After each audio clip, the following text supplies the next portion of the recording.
When something like this happens, when somebody goes missing, you want answers.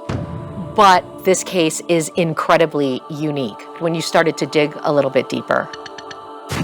Nothing is what it seems. Suzanne Morphew went missing on Mother's Day in May of 2020, and from there on out, it became a nationwide search for her. Suzanne Morphew left for a bike ride, and she never came back. She has 2 beautiful daughters. The family looks to be perfect from the outside. Every picture you saw of them, they're smiling, they're laughing, they're looking like they love each other. She grew up in Indiana, she came to Colorado, and she began to mountain bike. We see pictures of a beautiful woman, an active, physically fit woman, taking advantage of the mountains. Barry Morphew was a business owner. He was an avid hunter and a man's man. On May 9th, Barry was very happy because there had been some marital tension, but not on May 9th. All we have to go on is what Barry says occurred. That's right. Barry says they had a nice dinner together, they even made love, and then they went to sleep, and she was still sleeping the next morning when he left for work. So the next day, Mother's Day, the daughters are out on a camping trip. Did that strike people as odd? Family had told investigators that it was odd that their daughters would not be with their mom. She didn't have anything else to do, and all of a sudden, her daughters and her husband are both gone. Barry Morphew said he texted his wife, Suzanne, to wish her a happy Mother's Day. He received no reply. He had contact with his daughters, back and forth, can't get a hold of Mother. And then someone contacted a neighbor. Right. The neighbor had told Barry that her car's here, she was not home. And Barry says, well, maybe go look for her bike because she's an avid mountain biker. The neighbor said he could not find it. Local law enforcement responds to the scene, and they do find her bicycle. Where was that bike? It's right over here, Peter. The bike was found at the bottom of this ravine right here. The initial thought is kidnapping. Oh, Suzanne, if anyone is out there that can hear this, that has you, will do whatever it takes to bring you back. So about 10 days into the investigation, they learn about a piece of technology that we have an example of right in front of you. What is that? Right, so they find a spy pen. It looks something like this, and they find it in the master bedroom of the Morphew home. It's like James Bond. It's a pen that looks like a regular pen, and it records conversations. This spy pen was given to Suzanne to record Barry Morphew in hopes of catching him in an affair. It backfired, in fact. As a matter of fact, it backfired. Captured on the spy pen is a conversation between Suzanne Morphew and somebody named Jeff. And it's clear that Jeff is her lover. They did not know who Jeff was, but it put a new wrinkle into the case for sure.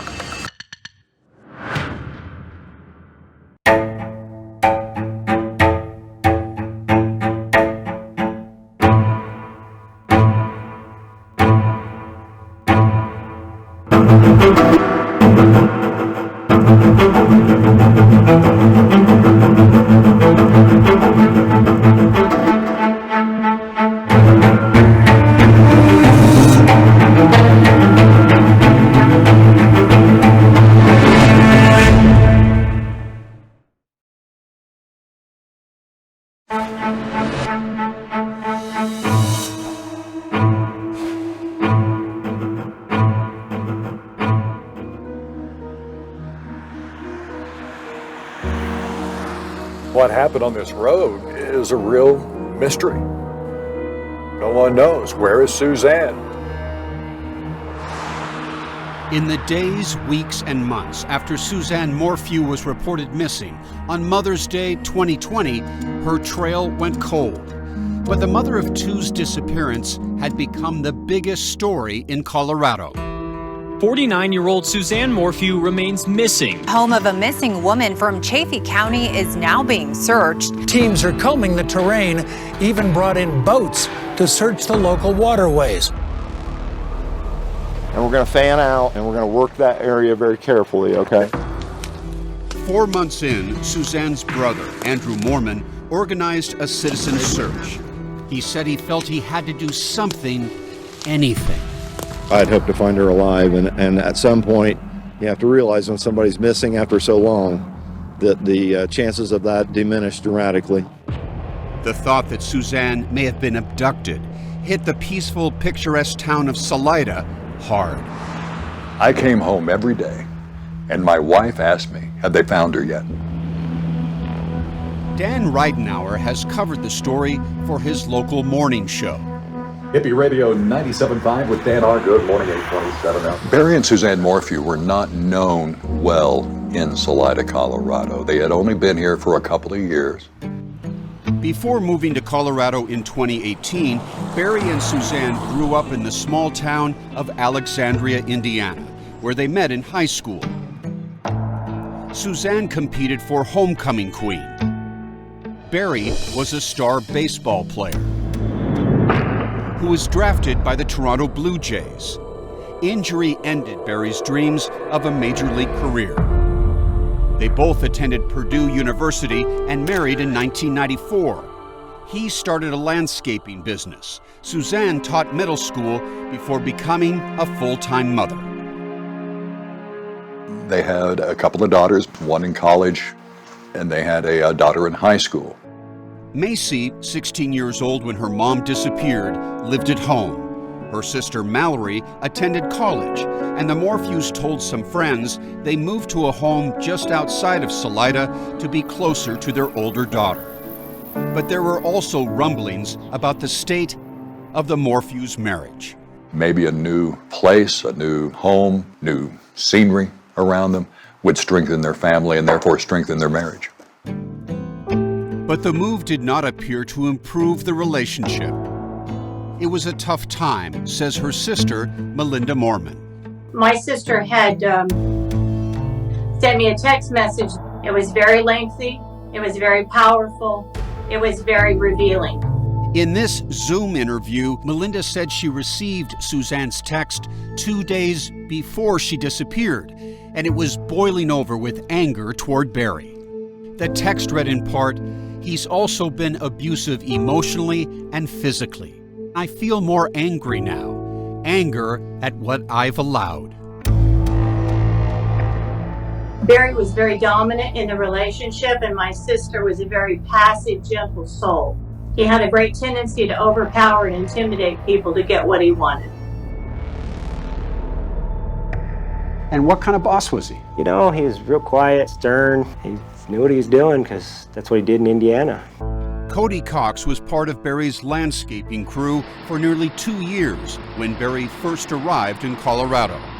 I talked pretty highly about Barry because I was with him all the time. He's like inspiration to me almost. He was a real cool guy. Cody said he regularly heard Barry talking to Suzanne as they drove in Barry's truck.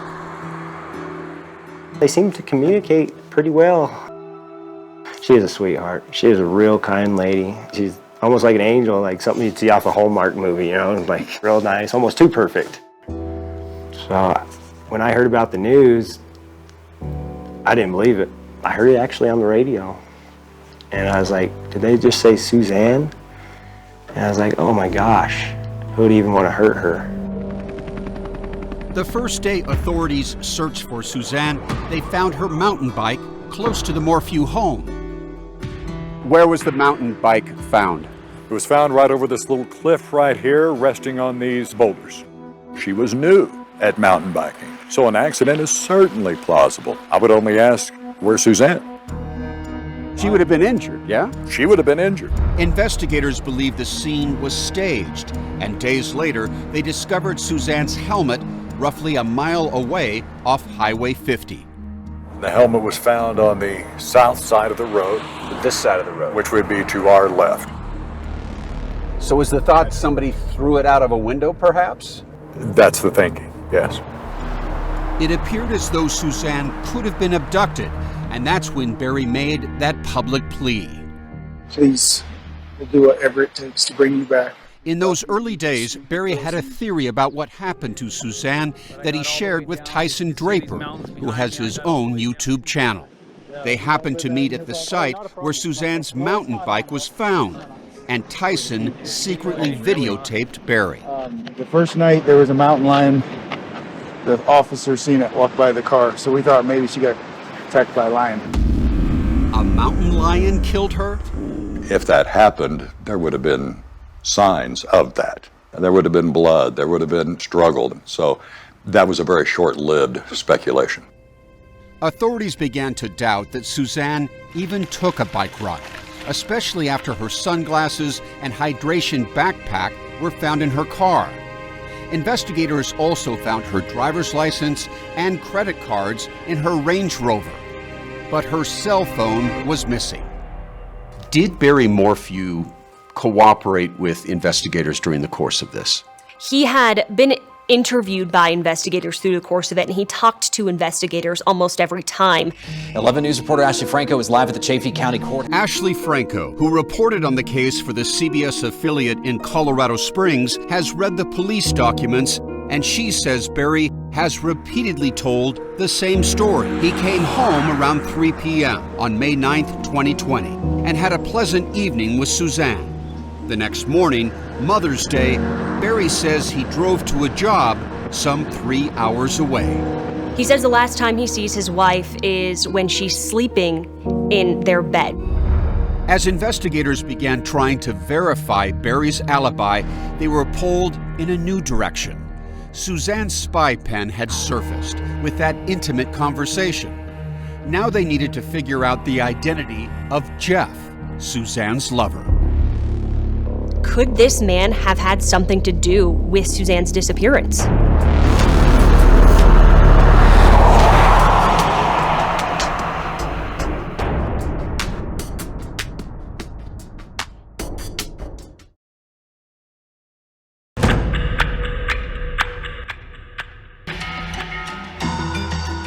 It was just days after Suzanne Morphew went missing when investigators make that intriguing discovery.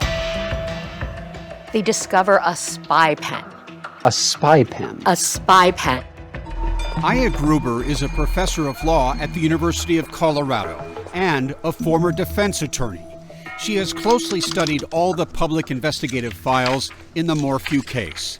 She knows it was not easy for investigators to find Suzanne's secret lover, a man named Jeff. She hid that affair so well that it took agents 6 months to find the man she was having an affair with. Jeff turned out to be Jeff Libler, and he had a wife and 6 children in Michigan, where he lived. He and Suzanne had a one-time fling after high school. Decades passed until Suzanne reached out to Jeff out of the blue in 2018.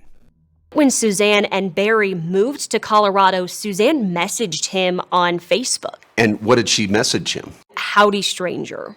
And from that moment, they had talked almost every single day, nonstop. In the months after Suzanne went missing, Jeff kept quiet. He only began cooperating after he was located by investigators, who learned Jeff had taken steps to hide the nearly 2-year affair. What he did was delete all his social media accounts that he had used to communicate with Suzanne. He's got a lot to lose if revelations of this affair come out.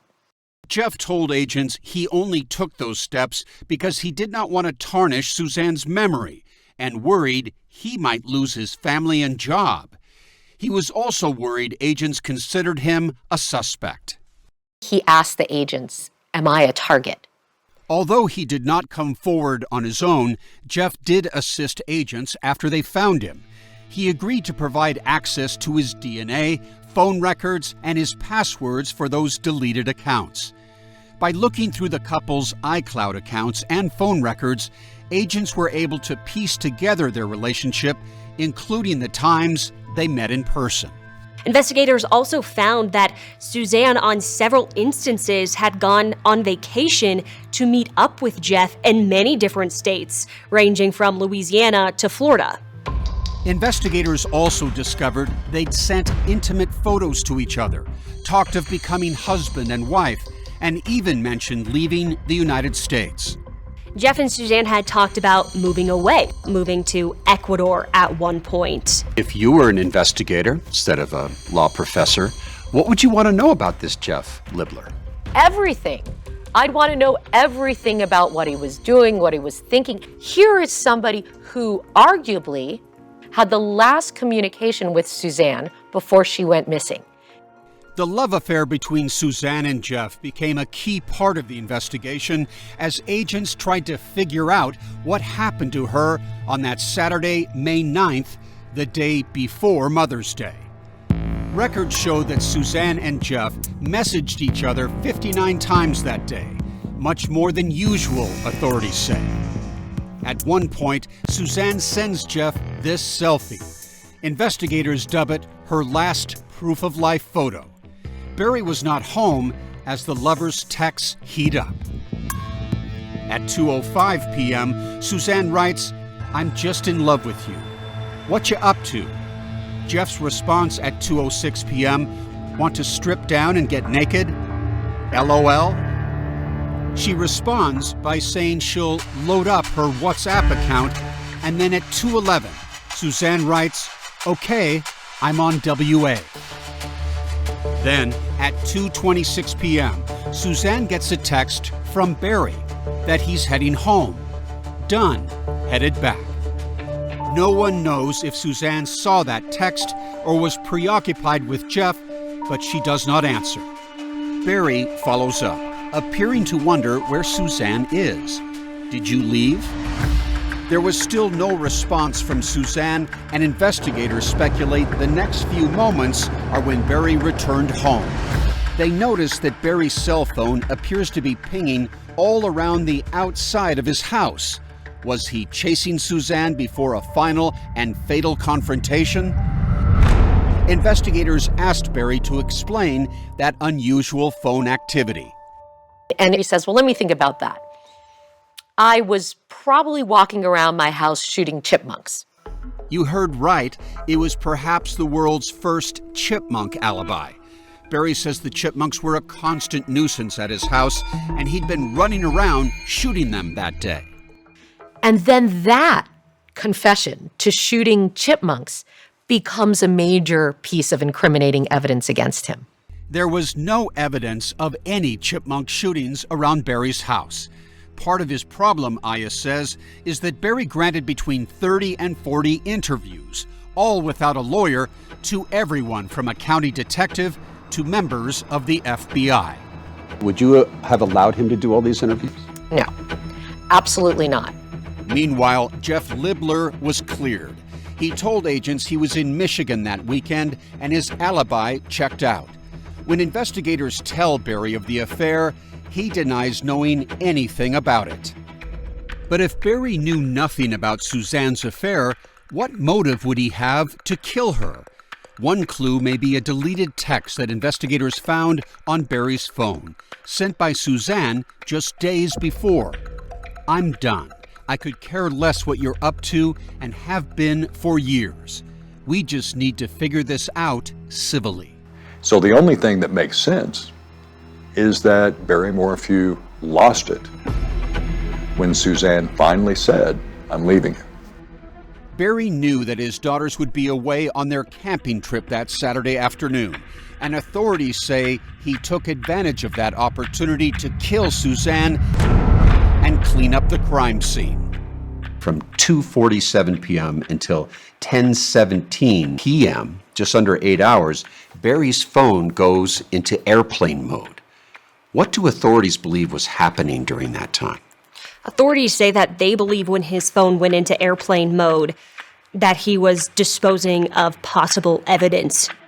Unable to track Barry's cell phone, investigators tapped into a relatively new investigative technique: digital vehicle forensics, to pull a stream of data out of Barry's Ford truck. And Barry's truck told a different story than what he was telling investigators. They were using Barry's own car against him.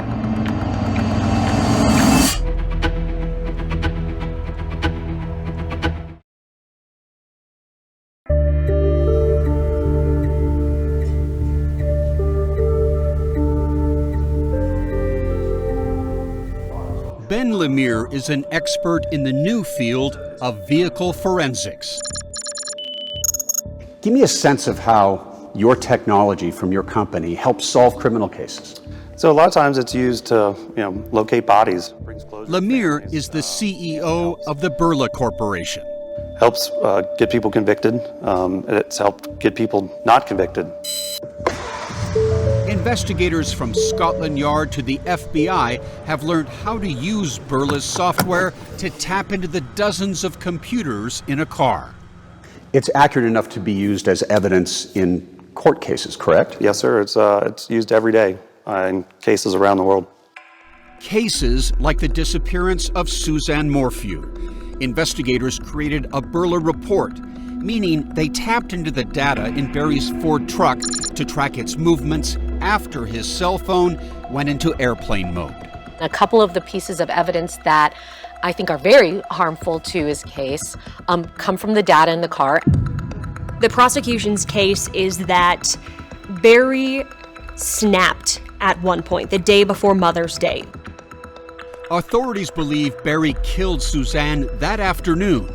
He told agents he went to bed around 8 p.m. that night, but the data pulled from the truck shows that the truck was put in reverse and moved some 96 feet closer to his house around 9:30 p.m. Investigators think that's when he could have loaded Suzanne's body. Initially, Barry told police that he set his alarm for 4:30 a.m. on Mother's Day and left the house by 5 to drive to a job site in Broomfield, a town near Denver 150 miles from Salida. But the truck's computers show that someone was opening and closing the truck's doors around 3:30 a.m. Investigators believe Barry began driving toward Broomfield much earlier than he claimed. But there is a 4-hour window, approximately 4 a.m. to 8 a.m., when no activity was recorded by the vehicle's computers. There are events in the car that aren't recorded, so they can't give sort of a full chronological picture. And if Barry hid Suzanne's body during that 4-hour window, the truck's data does not provide answers. Why is data missing sometimes? Well, it gets overwritten. It is a computer, and, log files, they only last so long. But Barry helped fill in some of the missing data. He told agents he took a left upon leaving his home instead of a right because even though it was dark, he remembered seeing some elk. He saw a herd of elk, and he's a hunter, so he was interested, and he wanted to get an up-close look. That admission was significant to agents because it put him in an area where a key piece of evidence had been recovered.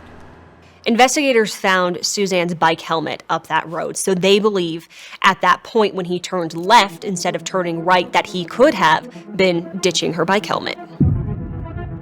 At 8:10 on Mother's Day morning, the truck's computers again began recording data. And by then, Barry's cell phone had also come back to life. Agents are able to track Barry's cell and truck movements and can see that he first pulled over at this Broomfield bus stop where he discarded something in a garbage can. And then he moves on to a hotel trash can, a McDonald's trash can, a dumpster in a men's warehouse parking lot, and then back to the hotel and dump stuff in a dumpster there. Investigators believe that during these trash runs, he was disposing of evidence in different places within the Denver area. This is a surveillance shot of Barry on one of those trash runs, but investigators could not see what he was throwing away. It may have looked incriminating, but Barry claims it was just another day at the office. He told agents he was merely being cheap, not criminal. And his claim, well, I just always have a lot of junk in the vehicle. I don't like to pay to have it disposed at a landfill. This is just what I do. But it's suspicious that you would go to 5 different trash areas to dispose of several things. Why not just do it at one? After checking out the work site, Barry headed back to his room at the Holiday Inn. And investigators say he stayed there from 12:42 to 6:03 p.m. By then, he'd already spoken to older daughter Mallory, who told him she could not get in touch with her mother. That's when the Morphew neighbors were contacted and could find no sign of Suzanne. Barry asked them at that time if the bike was there to go check on her. Her bicycle is not here. Barry asked his neighbor to call 911. And that's when the call to 911 was placed that Suzanne is missing. Barry doesn't head home immediately, and he is dropping some tools off for his co-workers. Tools including a shovel. With Suzanne now officially reported missing, Barry tells his workers there's a family emergency and arranges hotel rooms with one of those workers taking over Barry's room. When the employee was interviewed, he told investigators that the room that Barry checked out of, it had a strong smell of chlorine or bleach. Which suggests what? That he could be cleaning up a crime scene. Just after 6 p.m., Barry starts driving back to Salida. On the way, Barry speaks to sheriff's deputies who advise him they found Suzanne's bike, and he arrives at that ravine at around 8:40 p.m. And investigators say that when he arrived there, he was pretty emotional for a few minutes. By Sunday night, Suzanne's daughters were back home, but Suzanne is nowhere to be found. No questions asked, however much they want. Barry offered a $100,000 reward for information that was later doubled to $200,000.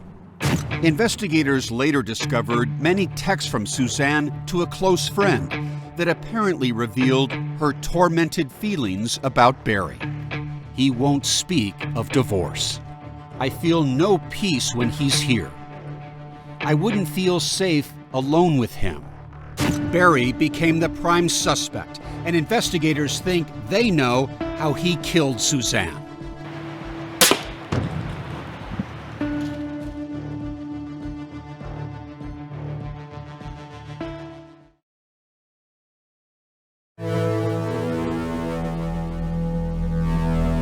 The large Morphew home remains sealed off.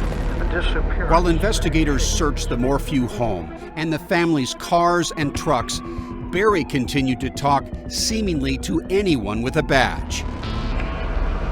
Weeks and months went by, and Barry remained at the center of the investigation.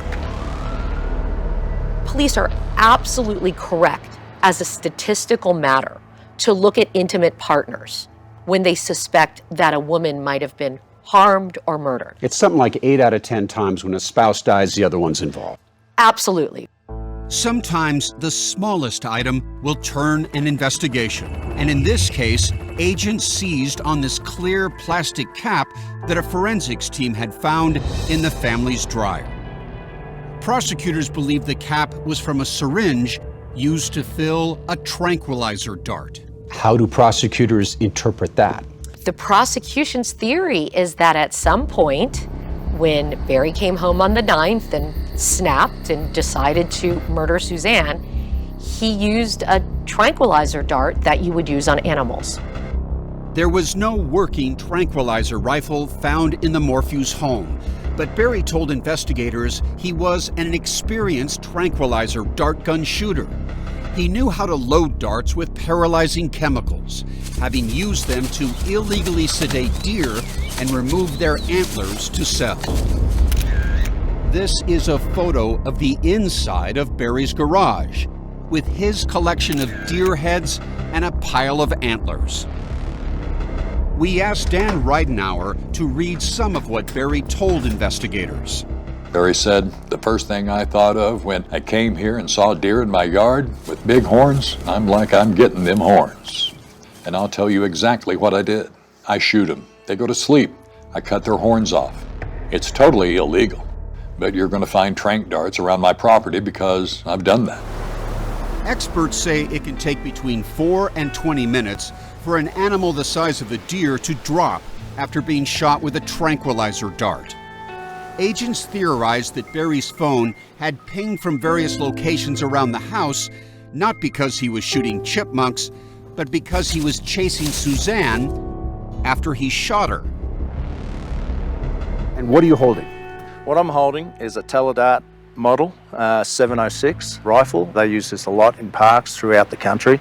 Andrew Caters, owner and CEO of Animal Care and Equipment Services, showed us a tranquilizer rifle he'd typically use on animals.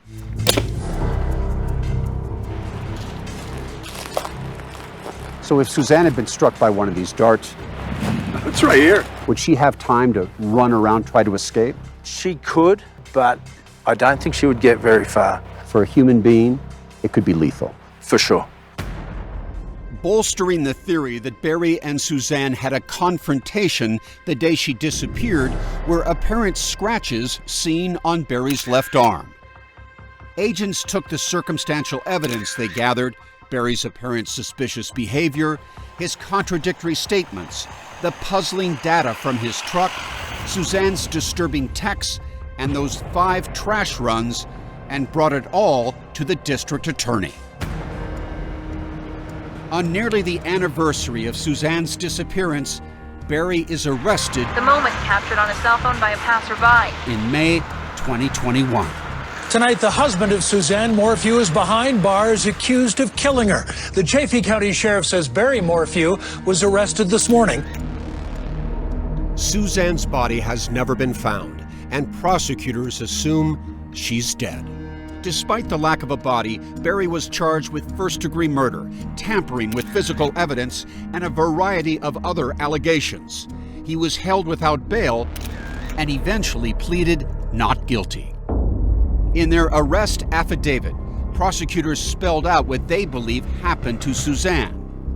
It had become clear that Barry could not control Suzanne's insistence on leaving him, and he resorted to something he has done his entire life: hunt and control Suzanne like he had hunted and controlled animals. Suzanne's sister Melinda reacted to the news of Barry's arrest. There are no winners in this story. There are 2 families who are suffering deeply. Barry ultimately hired high-profile lawyers from Denver, and in the summer of 2021, Judge Patrick Murphy heard the prosecution's evidence in open court. He decided to hold a preliminary hearing to see if this case had enough evidence to go to trial. The defense tried mightily to blunt the state's case, countering that the clear plastic cap found in the dryer means nothing, because no one could say how long it had been there. Furthermore, Barry's DNA was not found on that cap. And as for that chlorine smell in Barry's hotel room, One of the managers from the Holiday Inn had actually communicated to agents that this smell of chlorine existed before Barry Morphew was there because that room's directly above an indoor pool. And there was one more crucial issue the prosecution had to deal with, one that its own forensic team uncovered. DNA evidence made public for the first time now threatened to destroy the case against Barry. This DNA discovery is so significant. The agents swabbed the inside of Suzanne Morphew's car, and they found male DNA on the glove box. And it wasn't Barry Morphew's DNA. He was eliminated. The DNA also did not match Suzanne's lover, Jeff Libler. But it was a partial match to the DNA of an unknown male who had attacked other women, and it raised a disturbing question. Had Suzanne fallen into the hands of a sexual predator?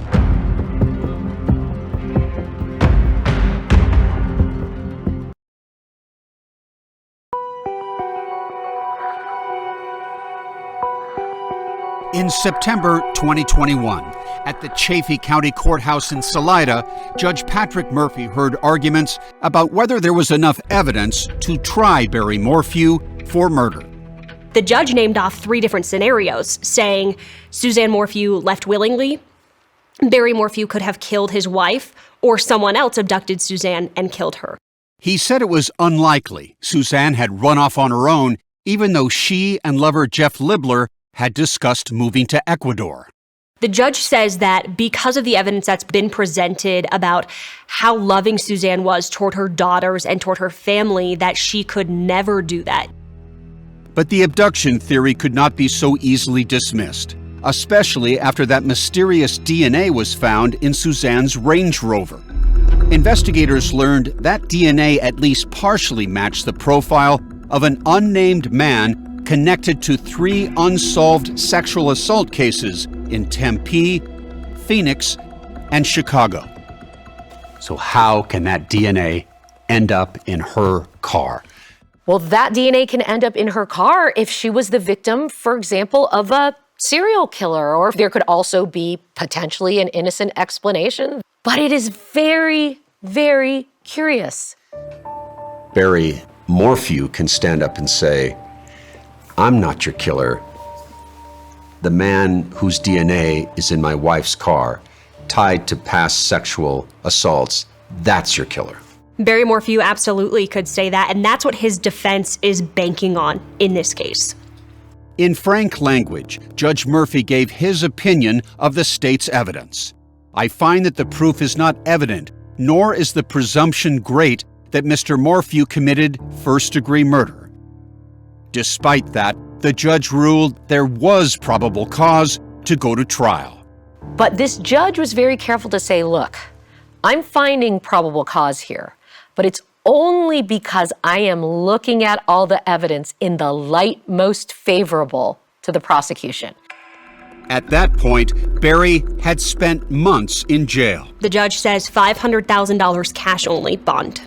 And are they monitoring him in some fashion? Barry Morphew is wearing an ankle monitor for them to track him to make sure that he is staying in Chaffee County.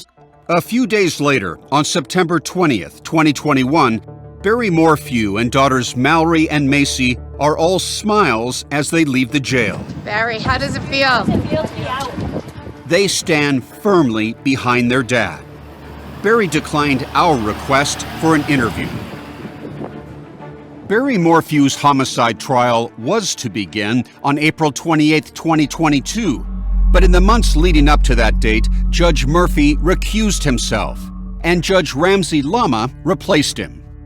And Barry's defense team, led by attorney Iris Eaton, filed motions asking that prosecutors be sanctioned for failing to produce discovery in a timely manner, including some potentially exculpatory evidence, like the male DNA found in Suzanne's Range Rover. There's DNA that is placed on all the critical items of evidence in this case, on the bike helmet, in the house, in the car, that is linked to unknown males. In April 2022, Judge Lama ruled that prosecutors repeatedly had missed deadlines and had failed to turn over important information in the discovery phase. The judge wrote that while he did not find those actions, quote, willful, the court does find this pattern to be negligent, bordering on reckless, unquote.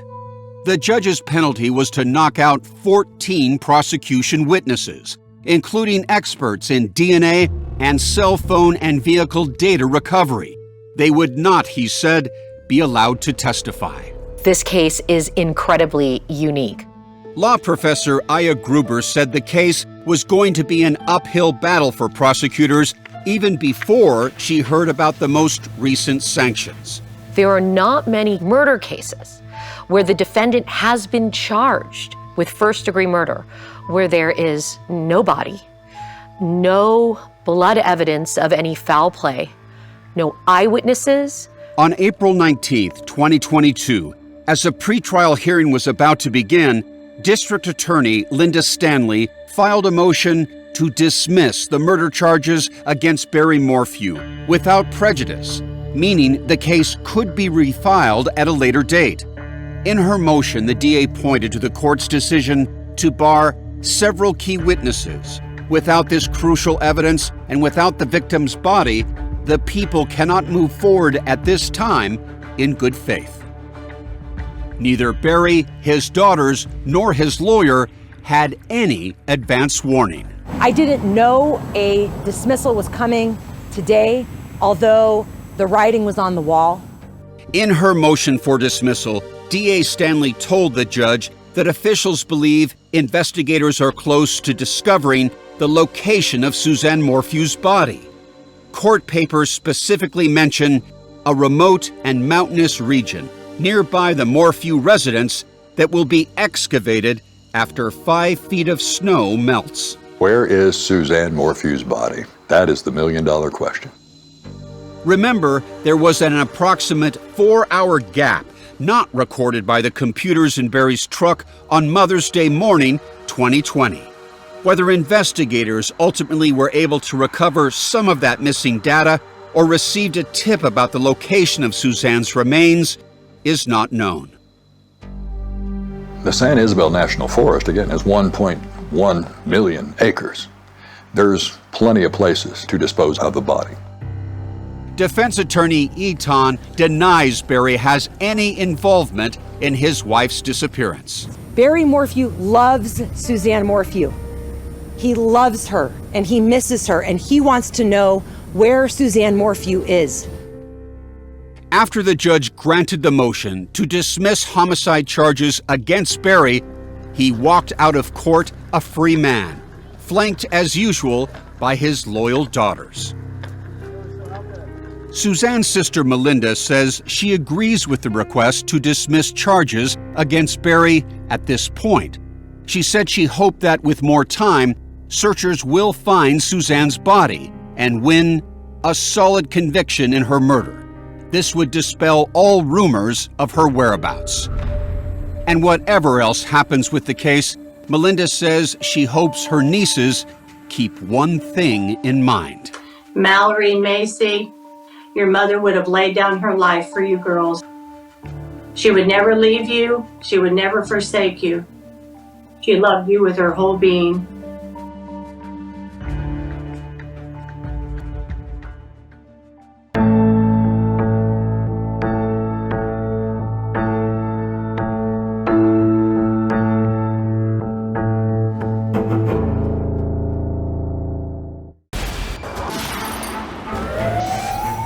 Hours. Don't miss an episode.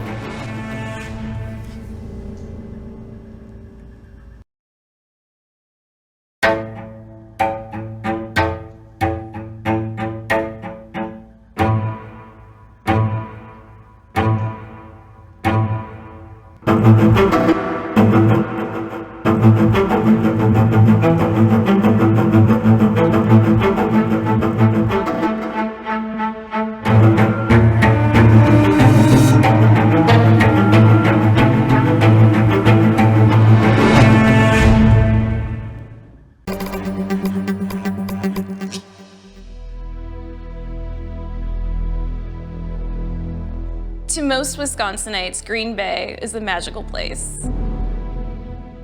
It's where the Packers play. It's a fun town and everybody knows everybody. Drinking is part of the Wisconsin tradition. Green Bay is a great downtown pulse, and I feel it's relatively safe.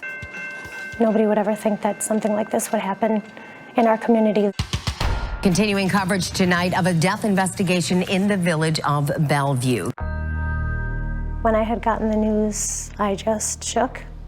I just shook. There is police activity in a field. I was a good friend of Nicole Vanderheiden's.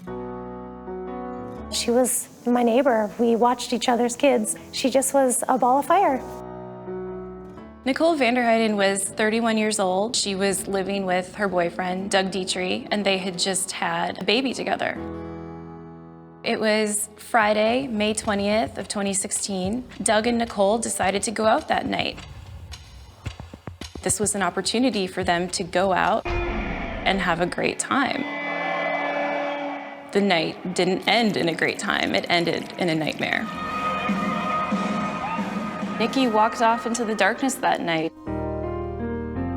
She just walked off. She vanished. That was the last anyone saw of her. About where was she found? Right down this embankment. When we arrived on scene on this one, we kind of knew right away it was probably going to be different. So at the scene, that was the most apparent thing, is the trauma to the left side of the face. When you came here, there was no way to identify her. You had no idea who she was? Not right away, no. Doug Dietrich, he woke up in the morning. Eventually later that afternoon, he had called the sheriff's office or 911 to report that his girlfriend did not come home from the night before. I'm here for a missing persons report. We sent some officers over to her residence to take the missing person report. So this is not normal behavior for her? Not at all. And this is where Nicole was living? Correct. And you believe that she was killed here? Correct. Across the street, in the roadway, a large quantity of blood that was determined to be Nicole's. Everything's pointing to Doug Dietrich's. Yeah, so then Monday night. Right now, I'm going to be taking you into custody. We felt we had probable cause to arrest Doug Dietrich. I'm a decent guy. Okay, I'm a decent guy too. And I get that, I'm sure you are.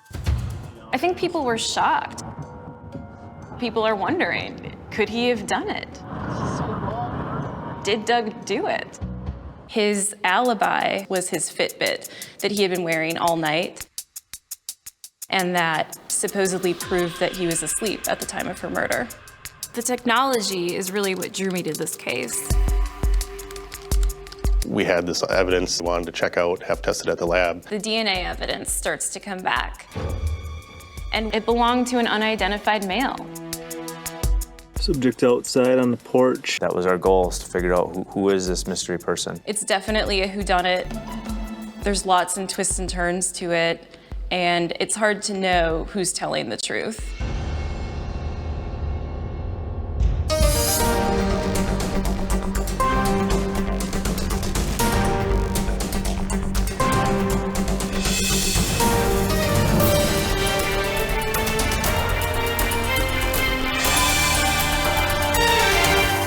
"48 Hours, the Fitbit Alibi," reported by Aaron Moriarty.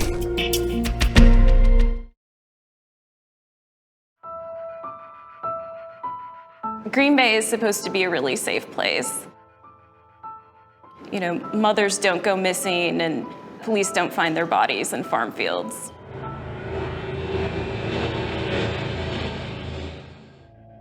February 2018. Friends and family of Nicole Vanderheiden gather in a packed Brown County courtroom, seeking justice for her brutal, senseless murder 2 years earlier. What happens in this case could definitely come down to the technology. Kate Bricollet covers crime for the Daily Beast. Who would do this? Who would do this to Nikki? I was just, it's not real. You know, that can't be. Tiffany Hoffman was a close friend of Nicole's, who everyone called Nikki. They had been friends for years and shared a love of the outdoors. What's the first thing that comes to mind when you think of her? Light, spirit, a verve and a zest and a zeal. She was close with her family and loved her children. Nikki was a mom to 3, Michaela and Tyler from a previous marriage, and 6-month-old Dylan, whose father was her boyfriend, Doug Dietrich. The two had met in January 2015 and soon moved in together. She was really, really happy. When she talked to me, she said they both were excited. Yeah, that they both were excited to have a baby. On the night of Friday, May 20th, 2016, Nikki and Doug make last-minute plans to get a babysitter and join friends at a bar called The Watering Hole to see a Steel Panther concert.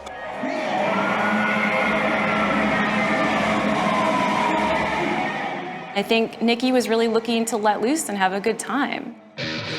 As the concert is ending, Nikki decides to go with Doug's friends to another bar called the Sardine Can. And leave him. Doug agreed that he would finish his conversation he was having and find her at the next bar.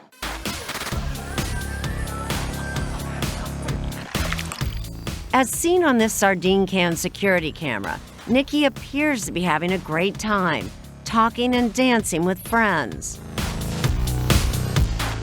But as the night wears on and Doug still hadn't shown up here at the Sardine Can, she gets upset and begins sending him angry texts. They were scorching, and they were all but accusing him of infidelity. Sometime after 11:30 p.m., Nikki tries calling Doug, but he doesn't answer. So another friend calls Doug, and he answers. And this enrages Nikki. And so she gets up and leaves the bar. One of Doug's friends runs after Nicole, begging her to come back to the bar, but she refuses. Instead, Nicole walks down this street, turns left, and vanishes into the night. When Doug finds out that Nikki has left, he and his friend Greg drive around looking for her. When they can't find her, they go into the sardine can where Doug, seen here in long pants, has more to drink before the two of them head out. Brown County 911, what is the address? We just found a human body laying in some weeds. Okay, sir. Early the next afternoon, farmer Richard Vandehei makes a gruesome discovery. Over this hill right over here. Yep. At first I thought it was a deer because of the rust color in her hair. Then I realized it was a young lady. She was naked other than socks that were on her feet and a pink wristband. Other than that, we had no form of identification. Brown County Sheriff Sergeant Rick Lopnow is among the first to respond to the scene.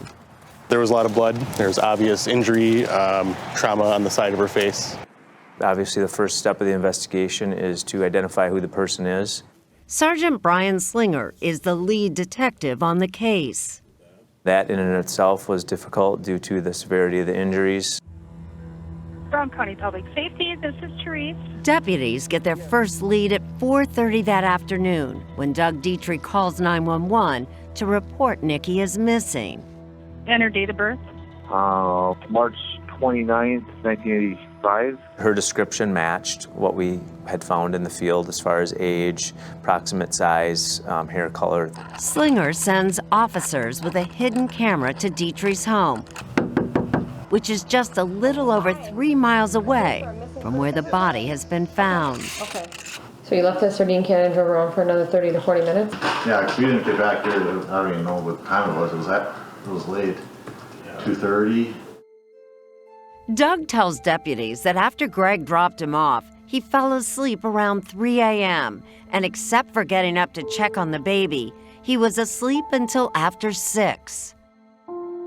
Did you do anything that caused her to go missing? No, not at all. That night, Doug's parents watch baby Dylan while Doug is further questioned at the station. It's here they tell him that Nikki has been murdered. Please don't.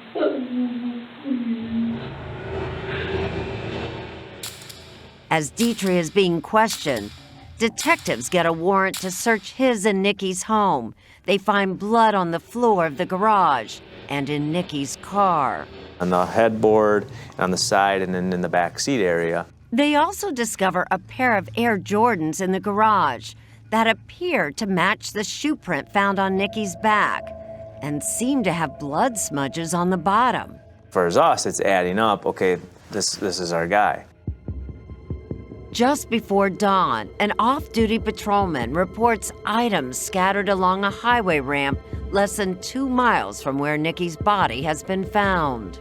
There's a purse as well as her cell phone and items that she was wearing that night. And there are more damning clues found in a neighbor's yard who lives across the street from Doug and Nikki. And what was found here? A large quantity of blood that was determined to be Nicole's, as well as some clumps of blonde hair. And then there was also a cord, which I would describe as like a phone charging cord. This was a huge discovery. Now they had a murder scene, and it was 118 feet from Dietrich's front door.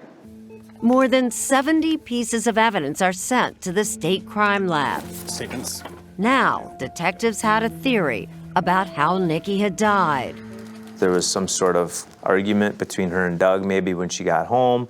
Somehow it ended up out in the street. Right now, I'm going to be taking you into custody. Sheriff deputies are recording when they arrest Doug Dietrich, who quickly becomes emotional. I just want to answer everything and just get this cleared up. Dietrich isn't charged with murder, but deputies hold him on a $1 million bond while they wait for DNA results. Is there DNA on the bottom of the shoe? Is that blood on the bottom of the shoe? 18 days later, investigators are stunned. Crime lab tests show the blood in the car isn't Nikki's. The blood in the garage isn't human. and tests on the shoe stains are inconclusive, but appear not to be blood at all. We had nothing on Doug, so he was released.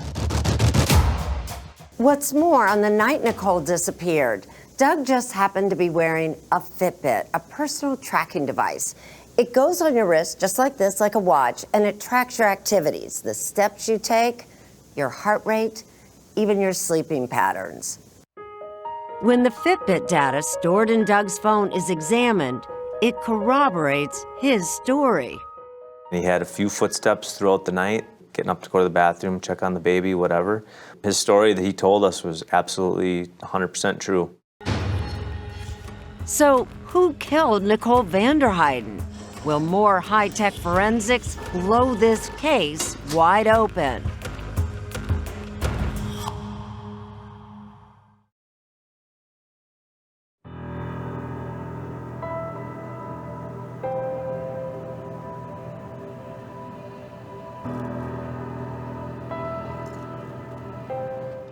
Nicole's mother and her brother Brandon struggled to understand how anyone could murder their beloved Nikki.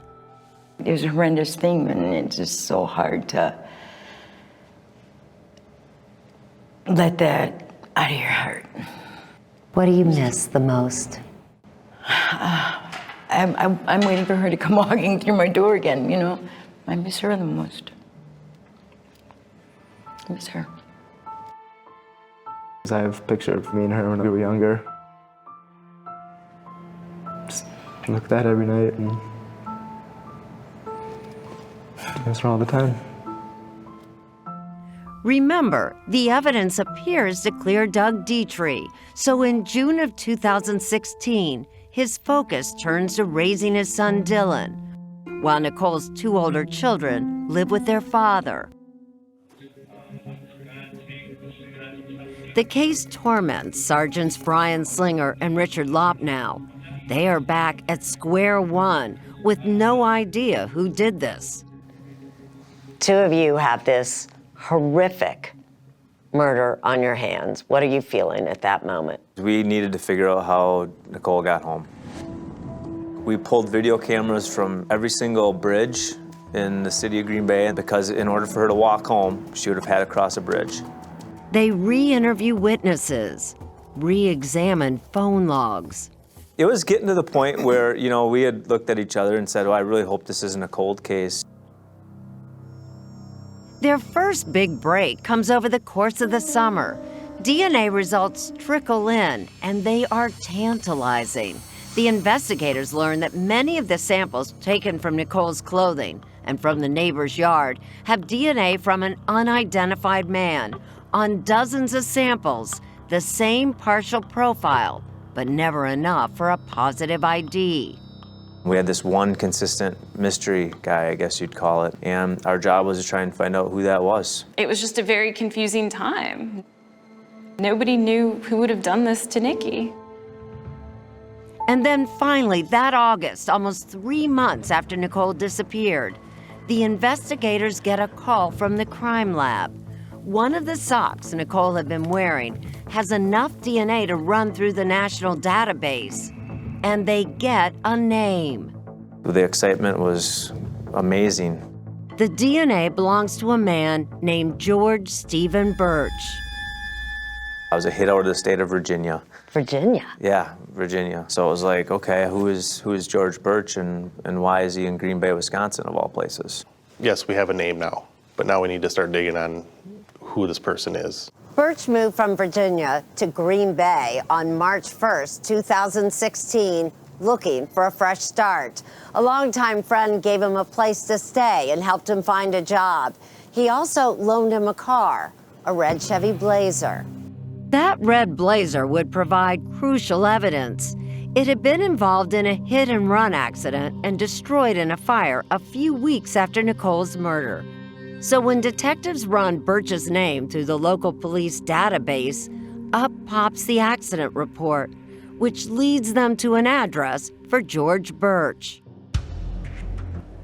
Swear to God, I drive by the first time, who's standing out in front of the house smoking a cigarette? George Birch. My hair stood up on the back of my neck. I had goosebumps. It was like, oh my God, there's our guy. They videotape his movements and keep their suspicions to themselves.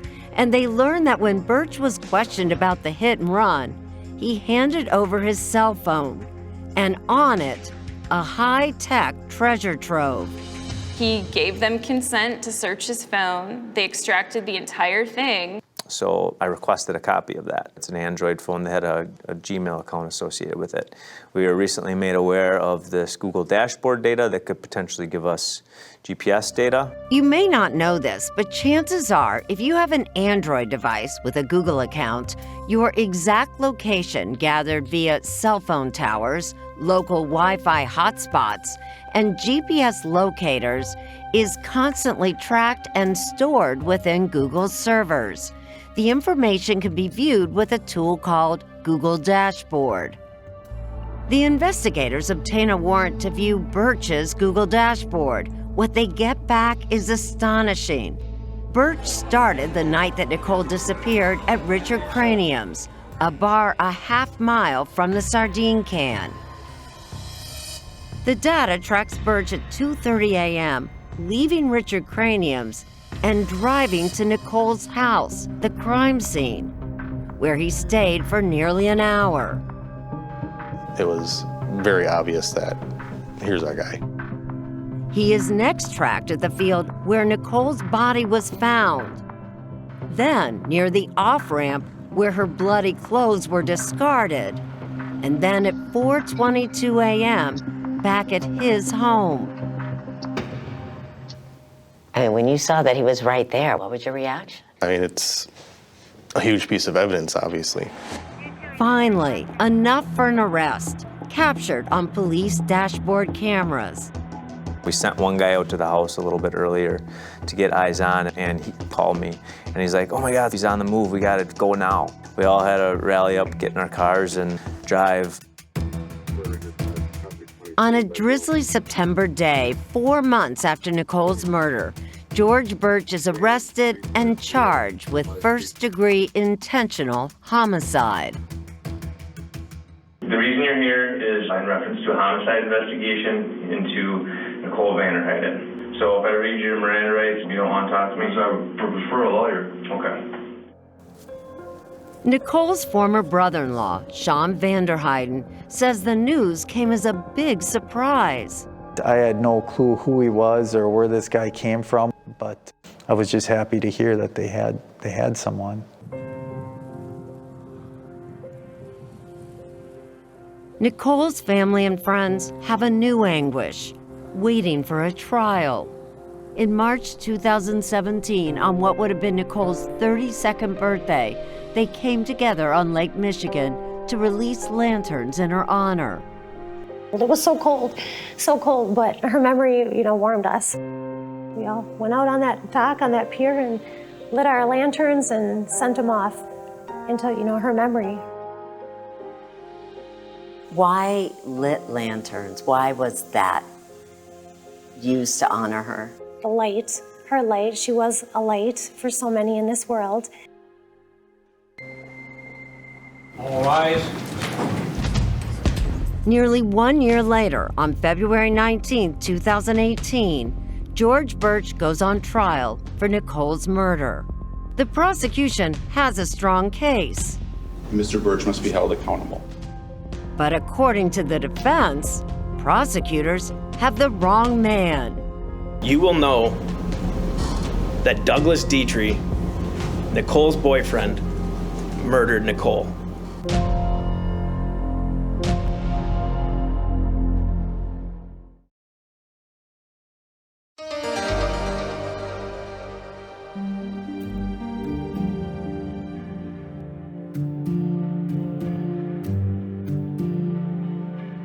For Nicole Vanderheiden's family, every day of George Birch's murder trial is agony. Vicki, how did you get yourself to go every day to that courtroom? I don't know. God. We must have just taken our hands and led us there because, we wanted answers. Friends say it's agonizing for Doug Dietrich, too, especially once he learns that George Birch's defense team is planning to blame Nicole's murder on him. He was nervous, and I would be too. You know, you were accused of a murder, and it's so many things going through your head. And now Doug Dietrich's testimony is critical to the prosecution. Kind of interesting that the man who you first thought might have killed his girlfriend is going to be one of the most important witnesses at this trial, right? Right. He will be very important.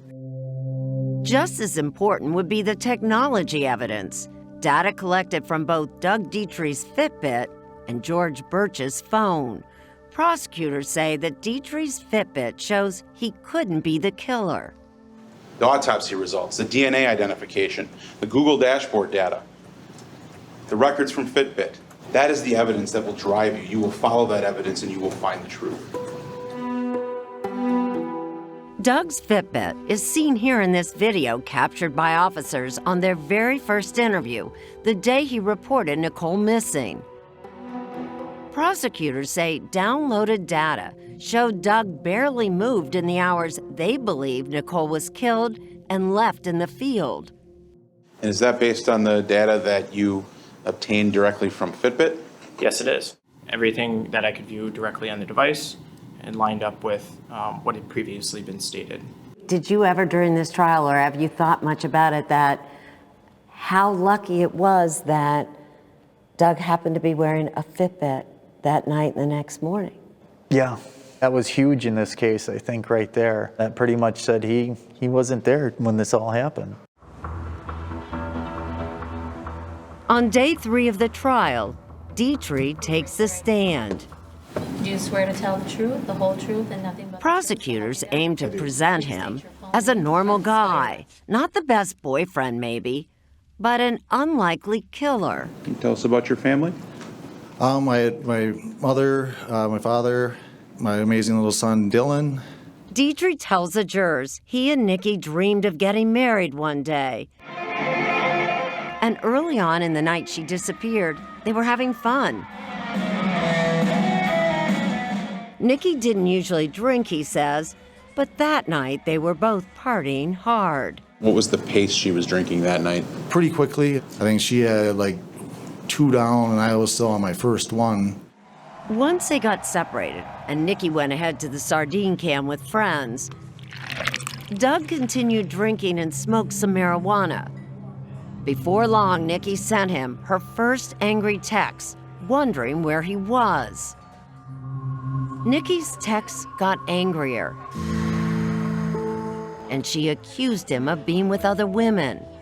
At any point in response to those messages, did you get upset with Nikki? No, I didn't. The texts kept coming. Doug said he offered to pick her up, but her phone died.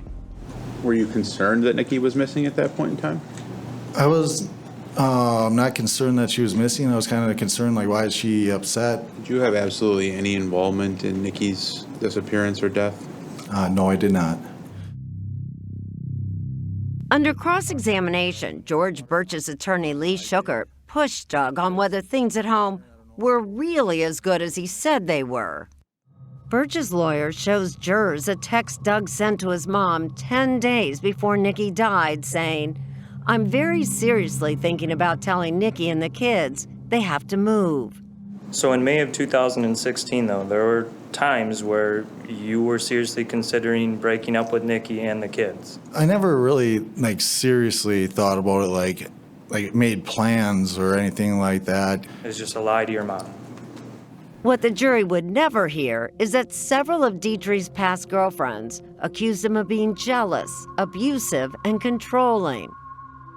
One girlfriend claimed that he put a tracking device on her phone so he'd always know where she was. In her barrage of angry texts to Doug that night, Nicole also accused him of being abusive. Did you hurt Nikki that night? Do you mean physically or what? No, I mean... Did you physically beat her in the past? No, I never physically beat Nikki. Had you cheated on her in the past? No, I have not. You know, Doug is not an angel. Isn't that going to be a problem in this jury? Doug Dietrie's not on trial. George Birch is on trial. Defense attorneys asked the babysitter who took care of Dylan that night to recount an odd conversation she had with Dietrich the day after Nicole died. I just asked, what happened? You know, like, what happened? And he just replied, I don't know, she hit her head and then she just wanted to walk home. So specifically, when you had asked him what happened, he said, I don't know, she hit her head, correct? It came out of his mouth, that comment. Would the questions raised about Doug make jurors wonder if the right man was on trial? And would they buy George Birch's stunning version of what happened that night? It was fairly dark. I saw someone standing behind me. Who was it? It was Doug Dietrich.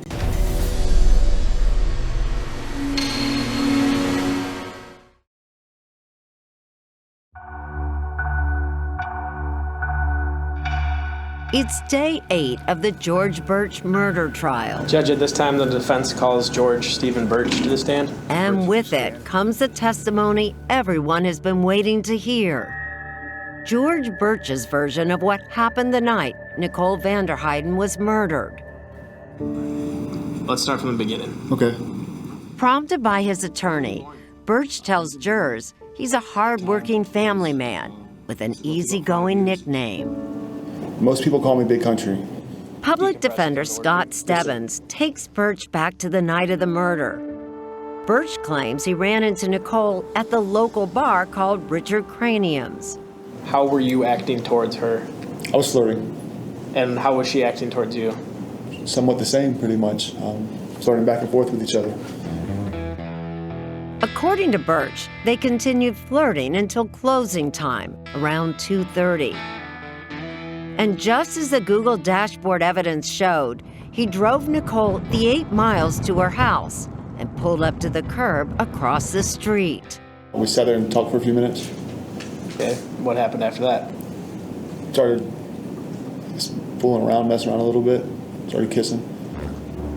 Birch then detailed what he says was consensual sex. Nicole was in the back seat, and Birch, too big to fit in the back seat with her, stood just outside the rear passenger door. I was standing outside the Blazer. Nikki's family and friends had to sit there silently and listen. Anyone who knew Nicole knew that that was nothing that she would ever do. That was not her. She was... But it's what Birch says happened to him while he says he was having sex that was perhaps the most difficult to accept. He says he was knocked out. The next thing that I remember, apart from us having intercourse, was literally waking up on the ground outside the truck. Did you hear anything? The first thing I heard was, don't even think about it.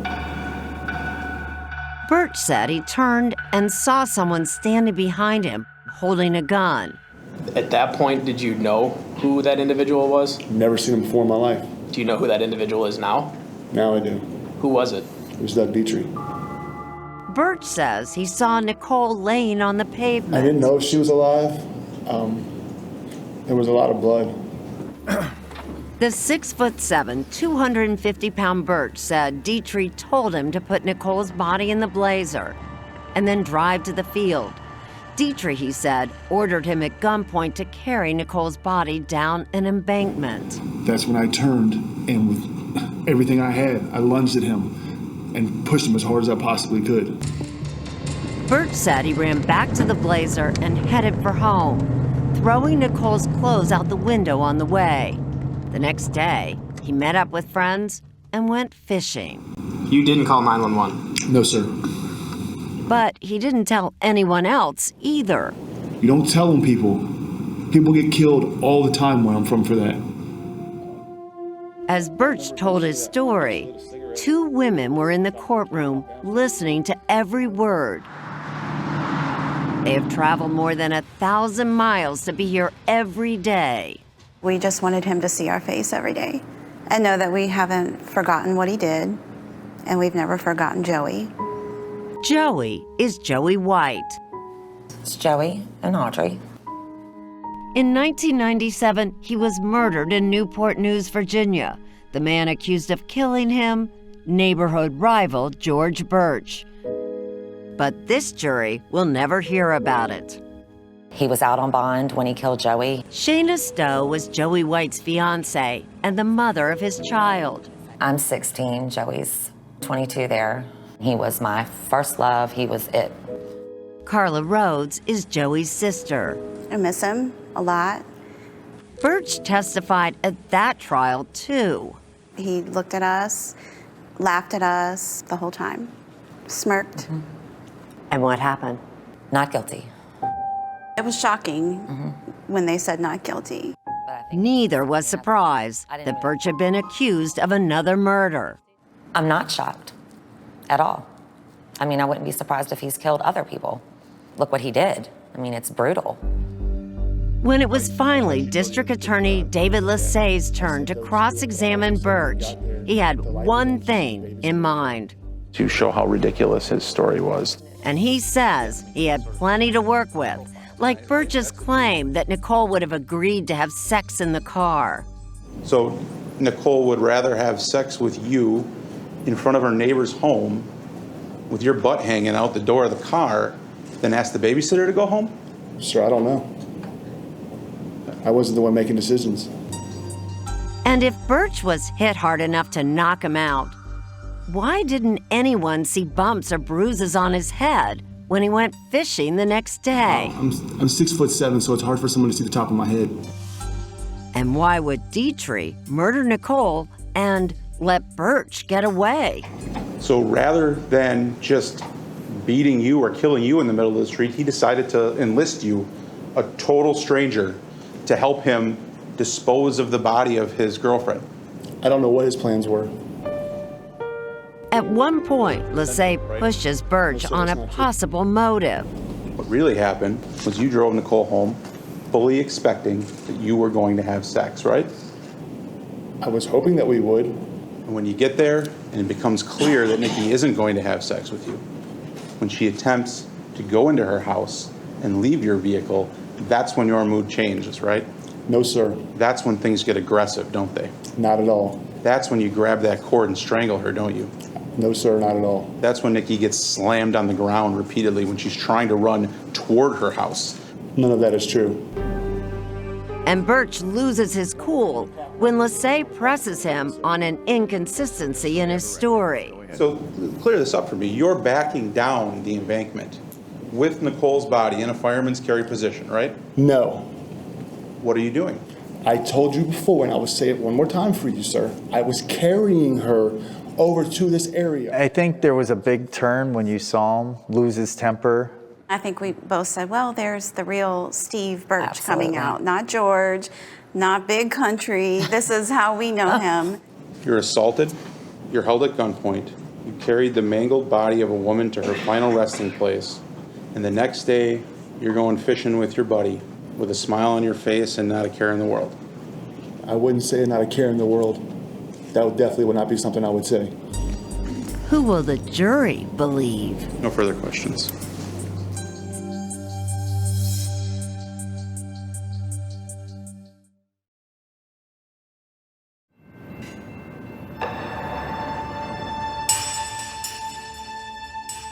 Morning, everyone.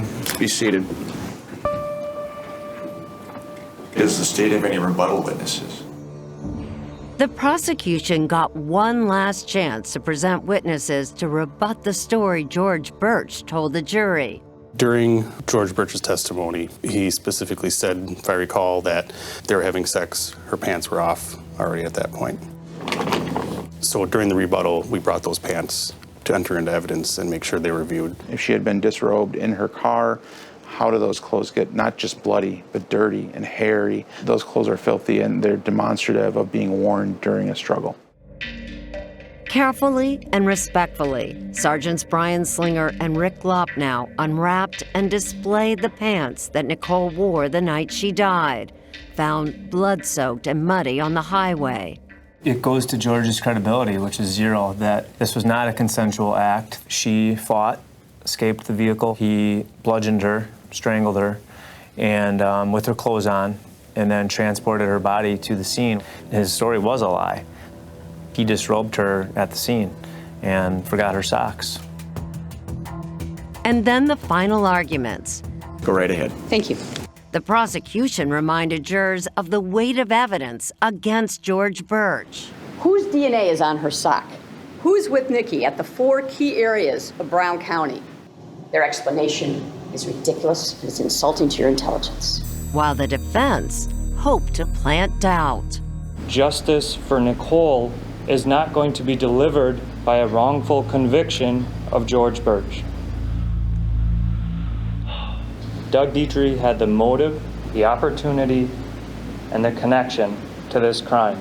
The man that met this woman in a bar and admitted by his own account to dumping her body in that field looks like this the next day.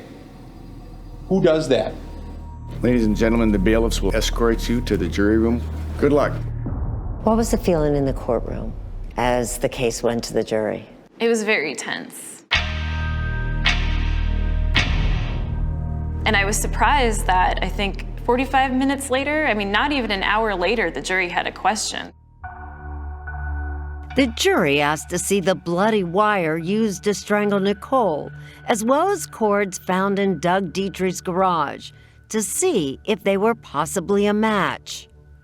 You know, the fact that they're thinking about that is telling me, okay, are they actually believing George Birch's story here? It really made me wonder where this was gonna go. After a 9-day trial and more than 50 witnesses, the jury took just over 3 hours to reach a verdict. I just had this horrible feeling it was coming back not guilty. It just was really hard. I could not breathe. And you could feel everybody was like shaking. We, the jury, find the defendant, George Stephen Birch, guilty of first-degree intentional homicide, is charged in the information. It is signed by our foreperson and dated this first day of March, 2018. Everybody was just like, oh my God, thank God he was guilty, thank God. What sticks out in my mind was the gas, hearing that from the family and knowing the relief that they had at that moment. That'll stick with me. In a good way, right? Absolutely. I know Joey was there for this. It's just 20 years later. It was his 20-year anniversary of his death in October. It's just,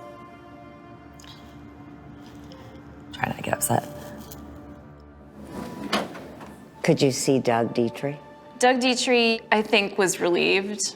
Doug Dietrich was holding his mother. Doug wasn't even on trial in this case, but he was finally free of any suspicion. Jones, what's your reaction? So what you found from this case is that this technology can do more than connect someone to a crime. It can actually exonerate a person. Absolutely, yeah. I feel bad that he sat in jail for 18, 19 days. I mean, technology is very important, and our goal is to exonerate people just as it is to find them guilty. If we didn't have these Google data locations on George's phone, if we didn't have the Fitbit, would it be Doug Dietrich sitting in prison as opposed to George Birch?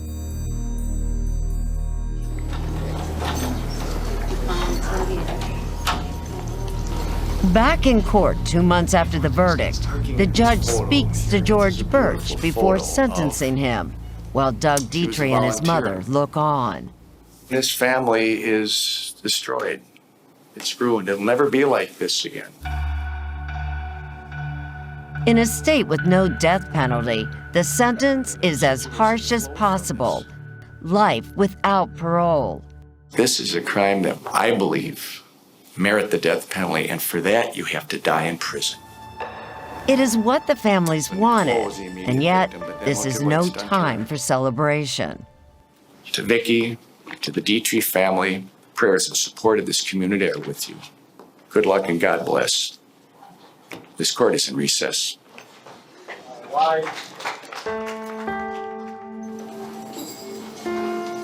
The only comfort for Nicole's family is that George Birch can never destroy lives again. When they convicted George of being guilty, I just still, like, it was a feeling of happiness, but yet still, like, somewhat of a realization that she's actually gone now, and it's hard. What's the first thing that comes to mind when you think of your daughter? Her big smile, her big, gorgeous smile. She just radiates. She just does. She's always happy. What do you all tell her children? Nicole is looking over them all the time, and that she loves them, and she'll see them again. And every night, I know Tyler and Michaela always say a prayer and talk to their mom and say goodnight. We gained an angel. We lost a breath of fresh air. The memory lives on through the stories we share, things we never forget, and she's okay. She's okay. I love you. She had a passion for life, for living. She had good morals. What more can a mom ask for?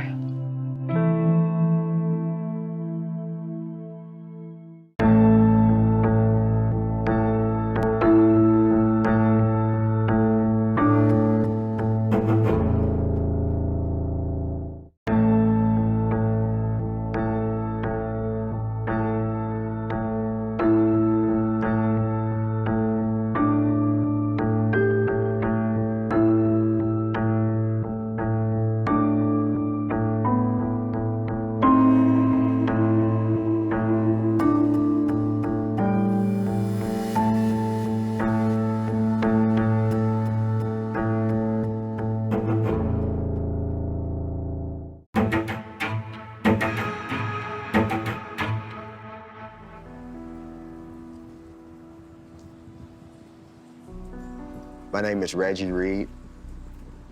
Salonia Reed is my mother, and Reginald Reed Sr. is my father. My mother, she was the love of my life, my first love, and I was her everything. It was very rare I wasn't by her side.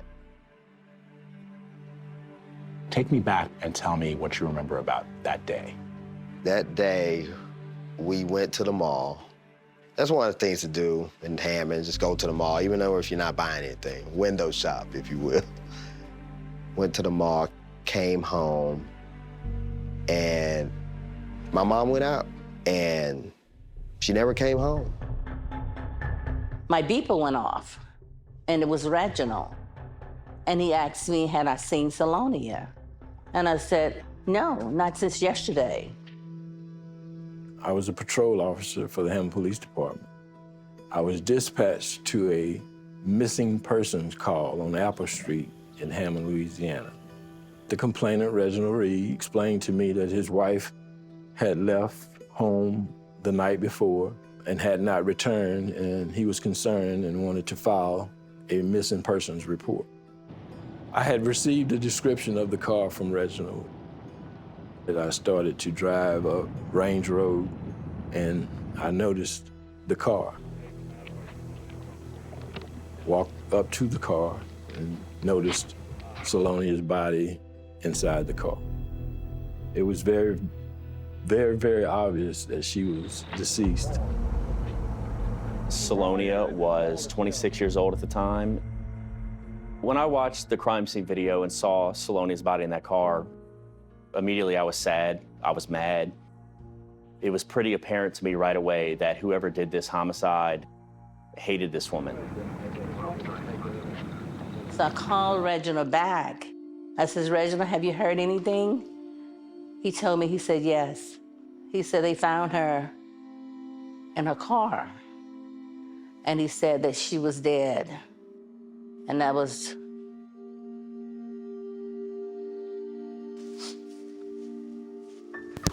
I was interviewed after she was murdered as a 6-year-old. Okay, can you tell me your name? What's your name?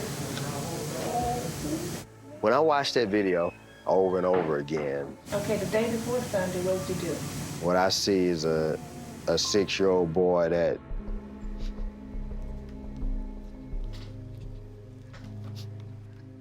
life has been changed.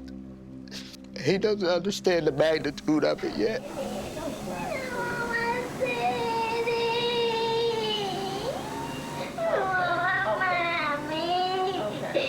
And you're asking me, you trying to find out who killed my mother. Do you remember seeing her leave? You did? Anytime a young woman Salonia's age is killed the way she's killed, I think most people right away would assume the husband did it, right? And that's the easy way, that's the stereotypical way. But It's also not out of the realm of possibility that this was some killing for another reason. From that day on, my life changed forever. It just begs the question, why?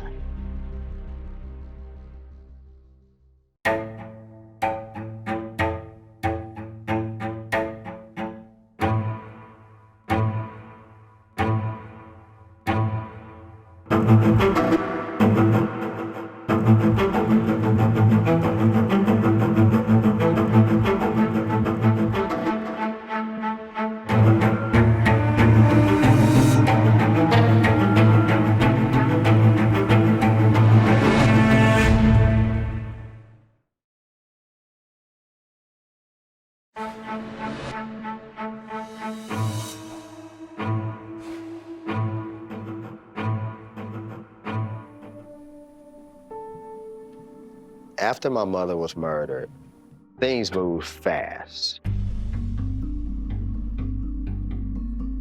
Couldn't really understand, like, why would somebody kill her? Like, what did she do? It's been decades since Reggie Reed Jr. last saw his mother, Salonia. I feel like I missed out on a huge part of life that I'll never get back. Reggie was only 6 years old on August 22nd, 1987. One of the last things he remembers is his mother buying him a chocolate chip cookie here at the Hammond Square Mall in Louisiana. He told police his mother kissed him when she left the house later that night, but the rest, he says, is a blur. When you think about that, what does that feel like? When I think about how my mother's life was shortened and how my experience was shortened, I feel empty. If somebody says to you, who is Salonia? What do you say? If someone asks me who is Salonia, I would say, you're looking at her.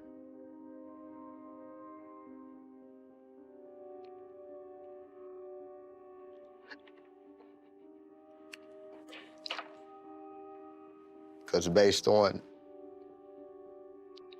the description, the memories, and what things people have shared, when I look in the mirror, I see my mother. Reggie's memories are at the heart of the memoir he's written about his mother's murder, The Day My Mother Never Came Home. Within these pages, you will find the memories of a 6-year-old boy whose mother was murdered, a 15-year-old young man searching for his place in the world without the guidance and encouragement of his mother. The night my mother went out and never came home, life for me and my father was basically flipped upside down. Charles Muse, now retired, was the police officer who found Salonia's body after taking the initial missing persons report from her husband, Reginald Reed. Salonia's body was in between the bucket seats of the car with her torso over into the back seat of the car. She had 16 pinpoint-like stab wounds in her upper torso, shoulder, and neck. Her blouse had been torn off. Her pants had been removed from her. She had been sexually assaulted as well. Louisiana State Police Lieutenant Barry Ward would eventually be assigned to the case years later. He was only 16 years old when Salonia was murdered. In 1987, I was a sophomore in Marshall County High School in Western Kentucky. When he eventually did pick up the case file, he took note of the lack of blood in the car. It would suggest that she was murdered in another location and then transported to where her body was later discovered at the Johns Curb Market. That market was about 1.5 miles from the Reed house on Apple Street. At the scene, Officer Muse noticed something else about Salonia's naked body. I did see a substance that had been placed on the body. It was a white liquid type substance on her torso and stomach area. Police believe the white lotion may have spelled out a word, but if there was a message, it had become illegible in the Louisiana heat. The windows were rolled up. It was August at the time. It was very hot out. Detectives bagged any potential evidence, including the butt of a cigarette. A Winston cigarette. You take this pressure here. Police canvassed the area, but Ward says they didn't find any eyewitnesses or a murder weapon. The following day, on Monday the 24th, a neighbor went to his mailbox and discovered a crucifix and a screwdriver. Given the nature of Salonia's injuries, police at first believed the screwdriver might be the murder weapon, even though it had no visible blood on it. It was early in the investigation, and detectives looked at all the angles, including Salonia's job at Citizens National Bank. She was a teller in the commercial section. She was described as being polite, kind, had a nice smile. Here she is, taking part in a community fashion show, just 1 week before her murder.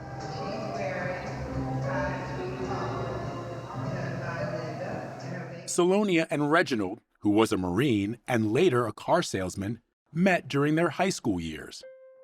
Salonia was known for being devoted to little Reggie, as everyone called him.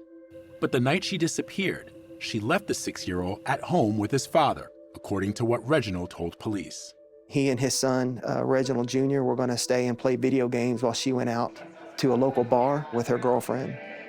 Officer Muse interviewed that friend, who denied she and Salonia had plans that night. Reginald told police he suspected Salonia had a boyfriend and admitted he and his wife had personal differences. But Ward says the police found no evidence of an affair. Based on the research that I had conducted, her co-workers, the people that knew her, said that she just went to work and came home, that she was always seen with her little boy. The day after her body was found, investigators searched the family home on Apple Street. The chief of police said that when he went in, it smelled like bleach in the house. Detectives looked for evidence that Salonia may have been killed there, but all they found was a freshly vacuumed carpet and the gold clasp of a necklace. Reginald gave investigators permission to interview little Reggie, the only other person in the home the night of the murder. In this police video, a detective questions Reggie as his father fidgets with a beanbag intended for his son. Tell me what you remember about that night. Reggie Jr. became his father's alibi. The boy said he and his father played video games and then slept together in the same sofa bed on that August night. Did anybody come over? Did anybody leave? Everybody stayed home that night? When little Reggie agrees that everybody stayed home, his father looks at him. Everybody? Everybody stayed home that night? Don't be afraid. Just when she talk to you. Don't be afraid. We just talking. She will ask you just a few more questions. What's the matter, baby? He said he didn't want to talk no more. Oh, you don't want to talk no more? It's just the emotional part of it. Okay, that's all right. Look, didn't I tell you before that I'm your friend? Oh, he's here, baby. Okay, darling, I won't talk no more. You don't have to. I just can't imagine what it's like as a 6-year-old to have to sit there and... Looking at that, it's still hard to believe that that's me. Watching that video just brings back so many questions and pain because I see me crying. In the aftermath of Salonia's murder, her family came forward with more information, some of it directed at one of Reginald's friends, Jimmy Ray Barnes. Turns out, Barnes smoked Winston cigarettes, the same brand found in Salonia's car. And Salonia's sister, Gwen Smith, said that Salonia did not like Jimmy Ray. Apparently she knew Jimmy Ray's voice because she started screaming, "Come inside, I don't trust him." So she was scared of him.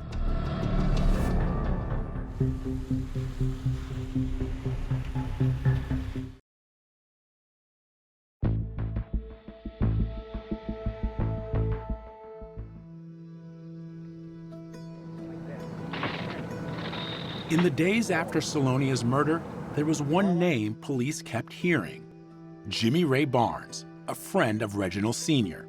Jimmy Ray Barnes was an acquaintance of Reginald Reed. He hung out with him, he worked with him. Lieutenant Ward learned about a disturbing incident at a local beach where Salonia was swimming with little Reggie just days before the murder. They were on inner tubes. Jimmy flipped Salonia over. She didn't feel that it was a playful thing. She felt that it was deliberate and intentional. She was not a good swimmer, and she said she struggled to make it to the bank. The next night, her sister Gwen said Salonia became frightened when a relative who was visiting Salonia spotted Jimmy Ray Barnes near her home. And she said Salonia went into hysterics like, no, don't go out there, don't go out there. And within a few moments, Jimmy Ray Barnes walked around the corner of the house. Jimmy told her that he was checking on Salonia, and she ran him off. Ward would learn that Jimmy Ray, along with Reginald, came under even more scrutiny 2 days after the murder. A witness came forward to say she had seen two men around John's Curb Market on the night Salonia was murdered. She became suspicious and later wrote down on a piece of scrap paper the license plate. As it turns out, that was the vehicle that Reginald Reed was known to operate in. That was his car. Some 2 weeks later, police assembled this photo array and showed it to the witness. The witness identified the driver as Reginald Reed and the passenger as Jimmy Ray Barnes. Jimmy Ray was given a polygraph test, and police at the time said he passed. But it wasn't long before Jimmy Ray left Hammond. Reginald denied having anything to do with Salonia's murder. But neighbors told police the marriage was troubled. Family members say Salonia had accused her husband of physical abuse, and there was talk of divorce. The police continued investigating, but prosecutors never brought the case to a grand jury. There's a lot of circumstantial evidence in 1987 that pointed to Reginald Reed and Jimmy Ray Barnes. As far as a smoking gun, it was not there at that time. I started feeling like nothing was going to be done about her murder, and we would not get justice. Time passed, and Reginald continued to live in Hammond. He even ran for mayor in 1998. R.L. Reggie Reed, number 8. You can count on me. Thank you. He lost that race, but he and little Reggie stayed in the family home, which today has fallen into disrepair. So this is it. What's it like for you to just come back here? I know you don't like to, but what does it feel like? I feel numb. Yeah, I feel numb. This is where it all started. You know, this is the halls I used to run. This is the TV room. This was the TV room. When you were playing Nintendo with your father the night that your mother was murdered, was that here? That was in this room. Reggie went on to attend college and later got an MBA. He moved out of Hammond and began working for a pharmaceutical company. There were no new developments on his mother's murder until 2011, when Lieutenant Barry Ward of the Louisiana State Police got involved. After I started interacting with Salonia's family, her sisters, I realized how important it was. Before Barry Ward came into the picture, I just felt like nobody cared about Salonia's case. This was just the last opportunity I felt before more witnesses passed away that we would have a chance to find justice for this terrible crime that happened to Salonia. As far as Ward could determine, the crucifix and screwdriver found within days of the murder led nowhere. But the detective was drawn to several life insurance policies Reginald had taken out on Salonia that paid out more than $700,000. Some of those policies were taken out the same month that Salonia was murdered. Ward wanted to re-interview Reggie Jr. in 2012. Reggie was 31 years old and living in Texas. Ward sent a Texas Ranger to begin the questioning. He told me why he was here, and it was to discuss my mother's murder. And the Ranger then told Reggie something he said he'd never heard before. He was not aware that his father was a suspect in the murder of his mother. I was like, where is this coming from? Like, It's been over 3 decades. You talking about my dad, like, killed my mom? I'm like, seriously? I remember asking, is there any new evidence that will surface? And it was nothing new. It's true that the insurance policies had been discovered by the original detectives, but Lieutenant Ward had organized them in a way that he felt was damning. The Texas Ranger asked Reggie about those policies. He showed me a graph, a timeline that showed these insurance policies that were taken out close to her death. Did you all of a sudden say, I need to get to the bottom of this, or what? It was eye-opening, because I'm like, well, that doesn't look good. Well, I gotta learn more, like, what's all this? Reggie struggled to make sense of it all. I did talk to my dad about it over the phone, and his response was he took out policies on everyone. Reggie said he finds it hard to square what the investigation revealed with the loving father who raised him. I look back, I'm like, man, he really did do some great stuff for me. He was a great provider. Ward took a deep dive into the case file and focused on that Winston cigarette butt found in Salonia's car. He sent it out for DNA testing, something that was not widely available in 1987. There was a match in the National Crime DNA Database, CODIS, but not to Jimmy Ray. It came back to a man by the name of Billy Ray Barnes. Billy Ray was Jimmy Ray's identical twin brother, and the DNA supervisor had another surprise. He let me know that identical twins share identical DNA. Lieutenant Ward decided he had to interview Jimmy Ray, and it turned out that Jimmy Ray had been holding on to some key information all these years. Jimmy Ray Barnes did tell me that Reginald Reed offered him $50,000 to quote-unquote knock off his wife.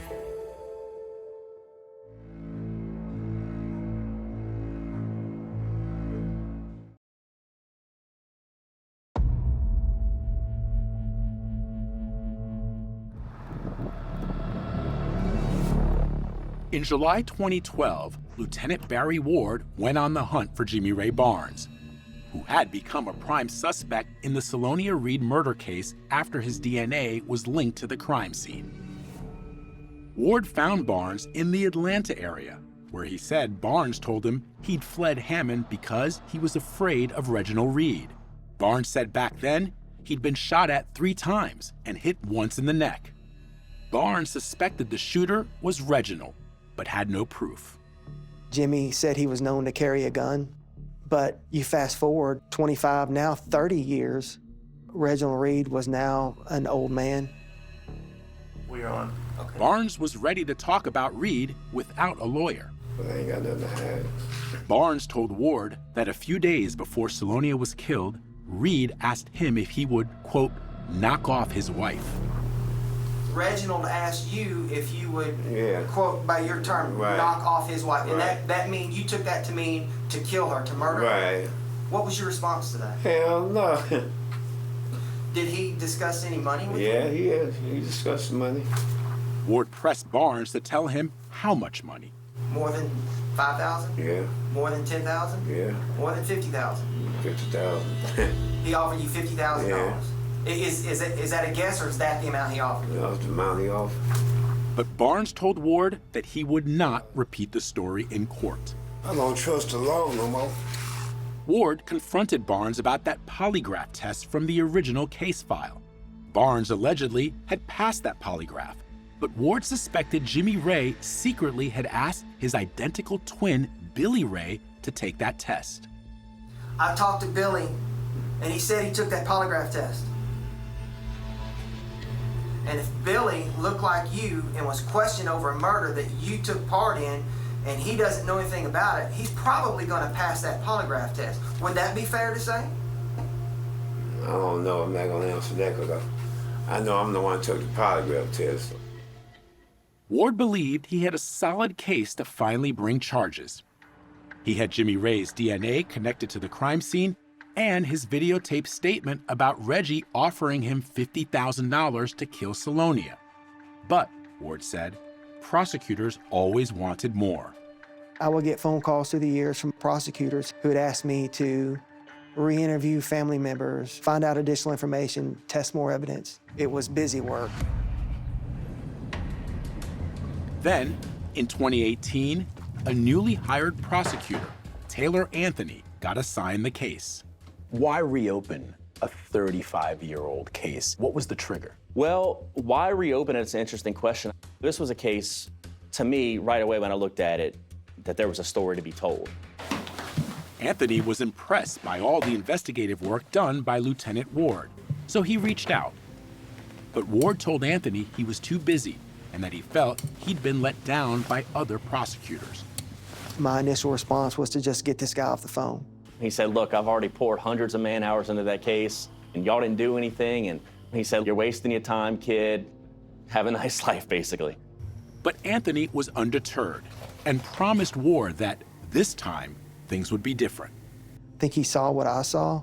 I think that made all the difference in the world. Like Ward, Anthony was sure Jimmy Ray Barnes knew a lot more. So he and Ward took a road trip to Atlanta. And we were able to locate Jimmy. He was staying in a camper at his employer's place. We pulled up early in the morning when the sun was coming up, and he was coming out of this camper, putting a belt in his pants. And he said, hey, who y'all looking for? I said, you, Jimmy. And he goes, oh, you again. But this time, the new prosecutor had with him an agreement, approved by a judge, giving Barnes complete immunity if he testified to everything he knew about Salonia's murder. So, to the layperson, you offered him a deal? So I offered him what I would say would be the golden ticket. But Barnes rejected the offer. He did not trust me, he did not believe me, he did not want to talk to us. Ward and Anthony were about to drive back to Louisiana when Barnes said something that took them by surprise. As Barry and I were getting back in the car, Jimmy Ray Barnes came over to us and he said, I want you boys to know that I'm the key to it all. And he said, if you think you can indict me for murder, then do it. Anthony was quick to take him up on that challenge. A couple of weeks later, grand jury in Tazewell Parish returned second-degree murder indictments for both Reginald Reed and Jimmy Ray Barnes. Immediately, we went to Reginald's home. I knocked on the door, identified who I was, and that I had an arrest warrant for him for the murder of his wife.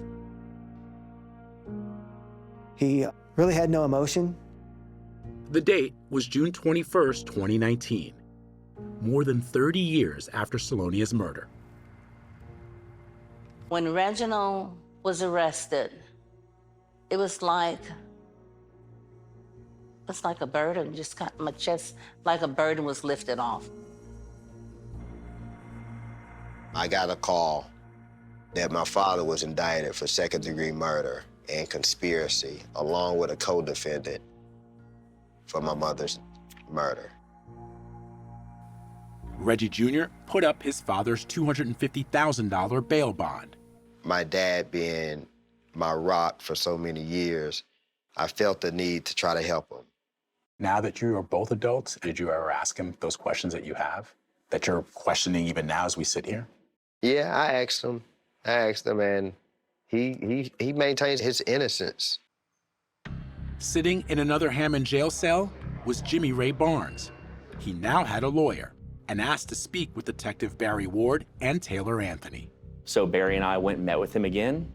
And in exchange for him telling us everything he knew, he was offered a deal to plead to accessory after the fact to murder and was given a 5-year prison sentence.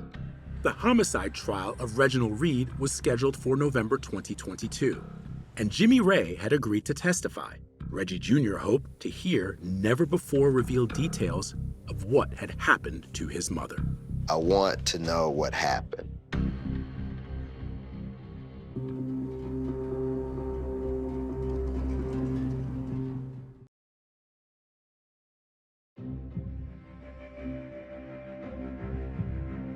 In November 2022, the murder trial of Reginald Reed began in Amite, Louisiana. Reed was represented by the mother and daughter defense team of Vanessa Williams and LaToya Williams-Simon. What makes you think that he did not murder Salonia? Their entire case is circumstantial. Williams-Simon says the state's case was weak.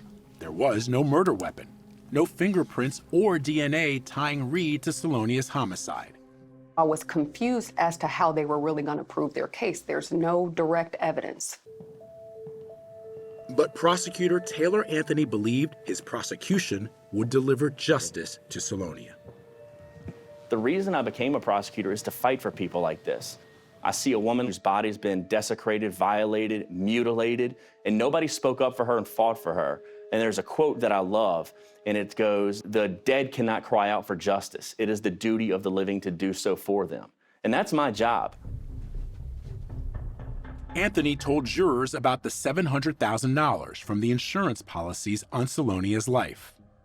So what was your theory once you put all these pieces together? My theory was that Salonia and Reginald were in a marriage that was about to come to an end. There was a history of abuse, and that Salonia was tired of it, and she was ready to leave Reginald. I think he was angry, and he saw an opportunity for some money. I think that's why he killed this woman. The case that they're presenting, which is this man takes out all these life insurance policies on a young, healthy 26-year-old woman, what is his rationale for having done that? But they're missing the biggest part of it. Which it wasn't just on her. It was on himself. It was on the child. It was family policies. So it's not like he just went and took out policies on Salonia only. Prosecutor Anthony was frank with jurors, telling them that the state would not produce a murder weapon or the exact location where Salonia was stabbed. He focused on what the prosecution did have, including that white lotion found on Salonia's body. Later, police were able to find a bottle of lotion in the Reed household that matched that type of lotion that was on her body. The prosecutor also showed jurors a photograph of some scratches on Reed's neck taken on the day Salonia's body was found. They wanted to take photographs of his neck, and he was very hesitant. Anthony said Reed told police 2 different stories about how he got those scratches. But after forensic testing, it was determined that none of Reed's DNA was found under Salonia's fingernails. They believe that the killer is Mr. Reginald Reed, so anything that goes to contradict that, they're going to completely block out. William Simon pointed to Jimmy Ray's long criminal record of arrests. It couldn't be introduced at trial. And the reason why his criminal rap sheet couldn't be introduced at trial is because these aren't convictions. But William Simon says Jimmy Ray's arrests were for violent crimes. False imprisonment and aggravated assault, aggravated battery with a dangerous weapon, murder. These are things that the jury had a right to know, but because of the law, they didn't find out. Jimmy Ray Barnes ultimately took the stand as part of his plea agreement. Jimmy, will you please tell me? There were no cameras in the courtroom, so this recording is taken from Barnes's police interview conducted by Ward before the trial. He told the same story when he testified. On the night of the murder, Barnes said he promised to meet Reed in the parking area outside John's Curb Market, where Salonia's body had been found. Oh, when I got there, he was getting out of the blue car. The blue car was parked there. Barnes said Reginald asked for his help in moving Salonia's body. I said, no, I wasn't getting involved in that. He wanted me to move the body, and I didn't want to move, and I didn't move the body. Barnes says that Salonia was fully clothed when he saw her and sitting in the passenger seat. I did see the body in there, and I panicked. My understanding after the fact is that Jimmy Ray Barnes talked to Reggie and said, "Where's the money? You told me $50,000. He says he never got a penny of it. Prosecutor Anthony contends that after the men drove away, Reed returned and staged the crime scene, stripping off Salonia's clothes, covering her with that white lotion, and leaving other evidence to make it appear as a sex crime. And what does your dad say to that? He says it's completely BS. He says it's no way. We were at home playing Nintendo. William Simon had her own theory of what happened that night. All of the information that we've received about Jimmy Ray Barnes is that he was borderline obsessed with Salonia. I believe that maybe he encountered her, tried to make a pass at her, that was rejected, and that's where you see that anger, that rage, that hatred. Sitting through the trial, Reggie admitted that the relentless focus on his mother's murder was upsetting, especially as he watched that crime scene video, which he had never seen before. And it really struck a chord by just seeing my mother there, lifeless and just alone and dead. Reginald Reed never took the stand, and after less than a week of testimony, the case went to the jury.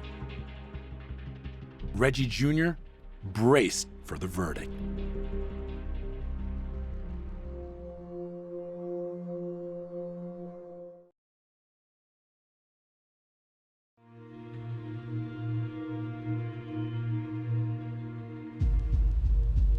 As a prosecutor, when the jury deliberates, it's painstaking. You're just waiting and waiting and waiting.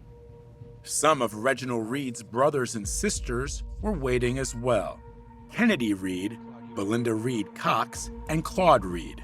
Claude, you don't believe your brother murdered Salonia? No, I don't. I don't believe Reggie did that. My brother's not a murderer. He's not. But on this day, November 18th, 2022, Reginald Reed was found guilty of second-degree murder after the jury deliberated for just over 3 hours. When he was found guilty, I feel like he died without dying. And I saw myself at that same 6-year-old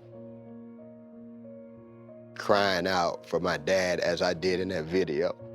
I'm your friend. And I just wanted to end.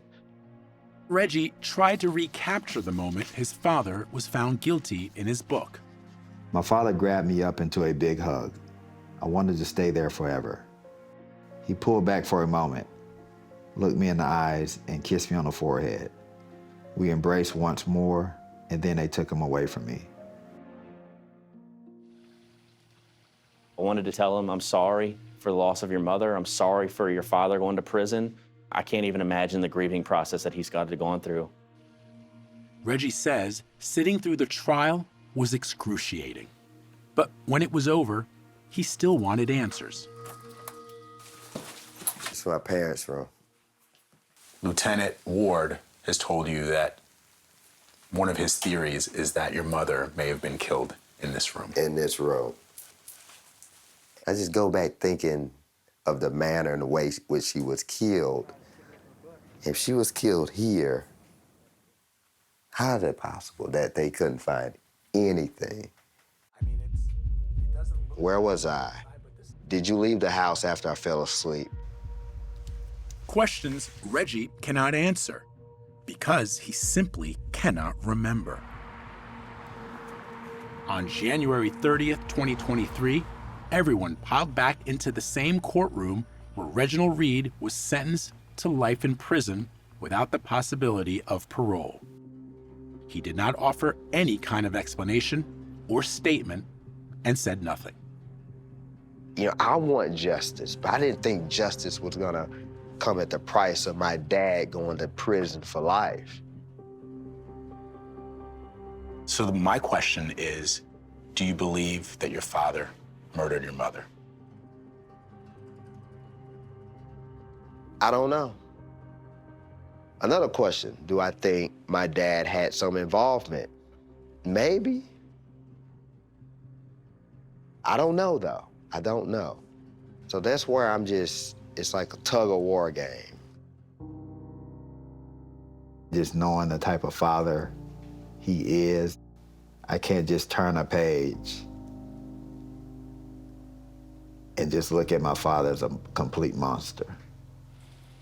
Salonia's sister, Gwen Smith, always believed Reginald was Salonia's killer. Although she and Reggie Jr. are estranged, she still worries about him. I just kind of feel bad for him, you know? Because his mom was taken away from him when he was a little boy. What do you want people to know about this case? If you could sum it up for me. I know one thing, my brother did not commit this murder. For Barry Ward, who worked on the Salonia Reed case for a decade, the conviction was just, and he appreciates that Jimmy Ray Barnes agreed to testify. Jimmy Ray Barnes was the key. Barnes served his sentence for being an accessory after the fact to murder. He was freed from prison, and shortly after, on January 27, 2024, he was killed in a car accident. He was in Hammond to attend the funeral of his identical twin.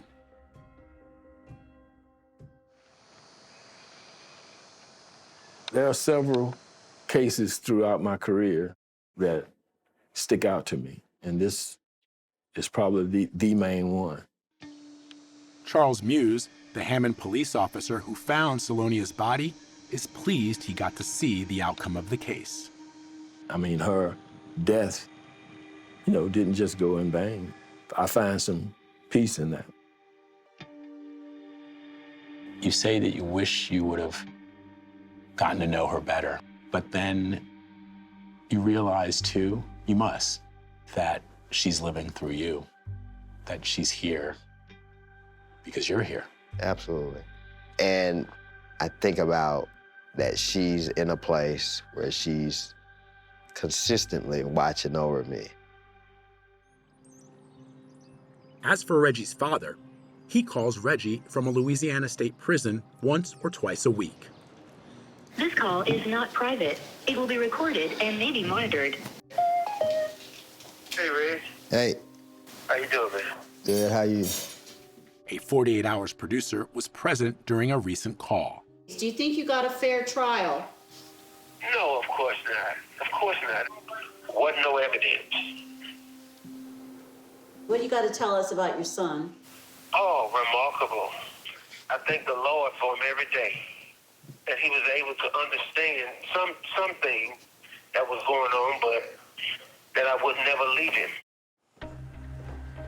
These days, Reggie has his own family.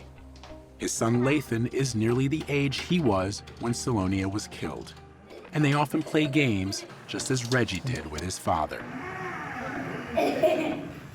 And in January 2024, Reggie and his wife Paula were blessed with a baby girl. When our daughter was born, we both agreed there's no other name that we should name her except Salonia. Give that name an opportunity to live life and be recognized in a positive way. Wow, it's beautiful.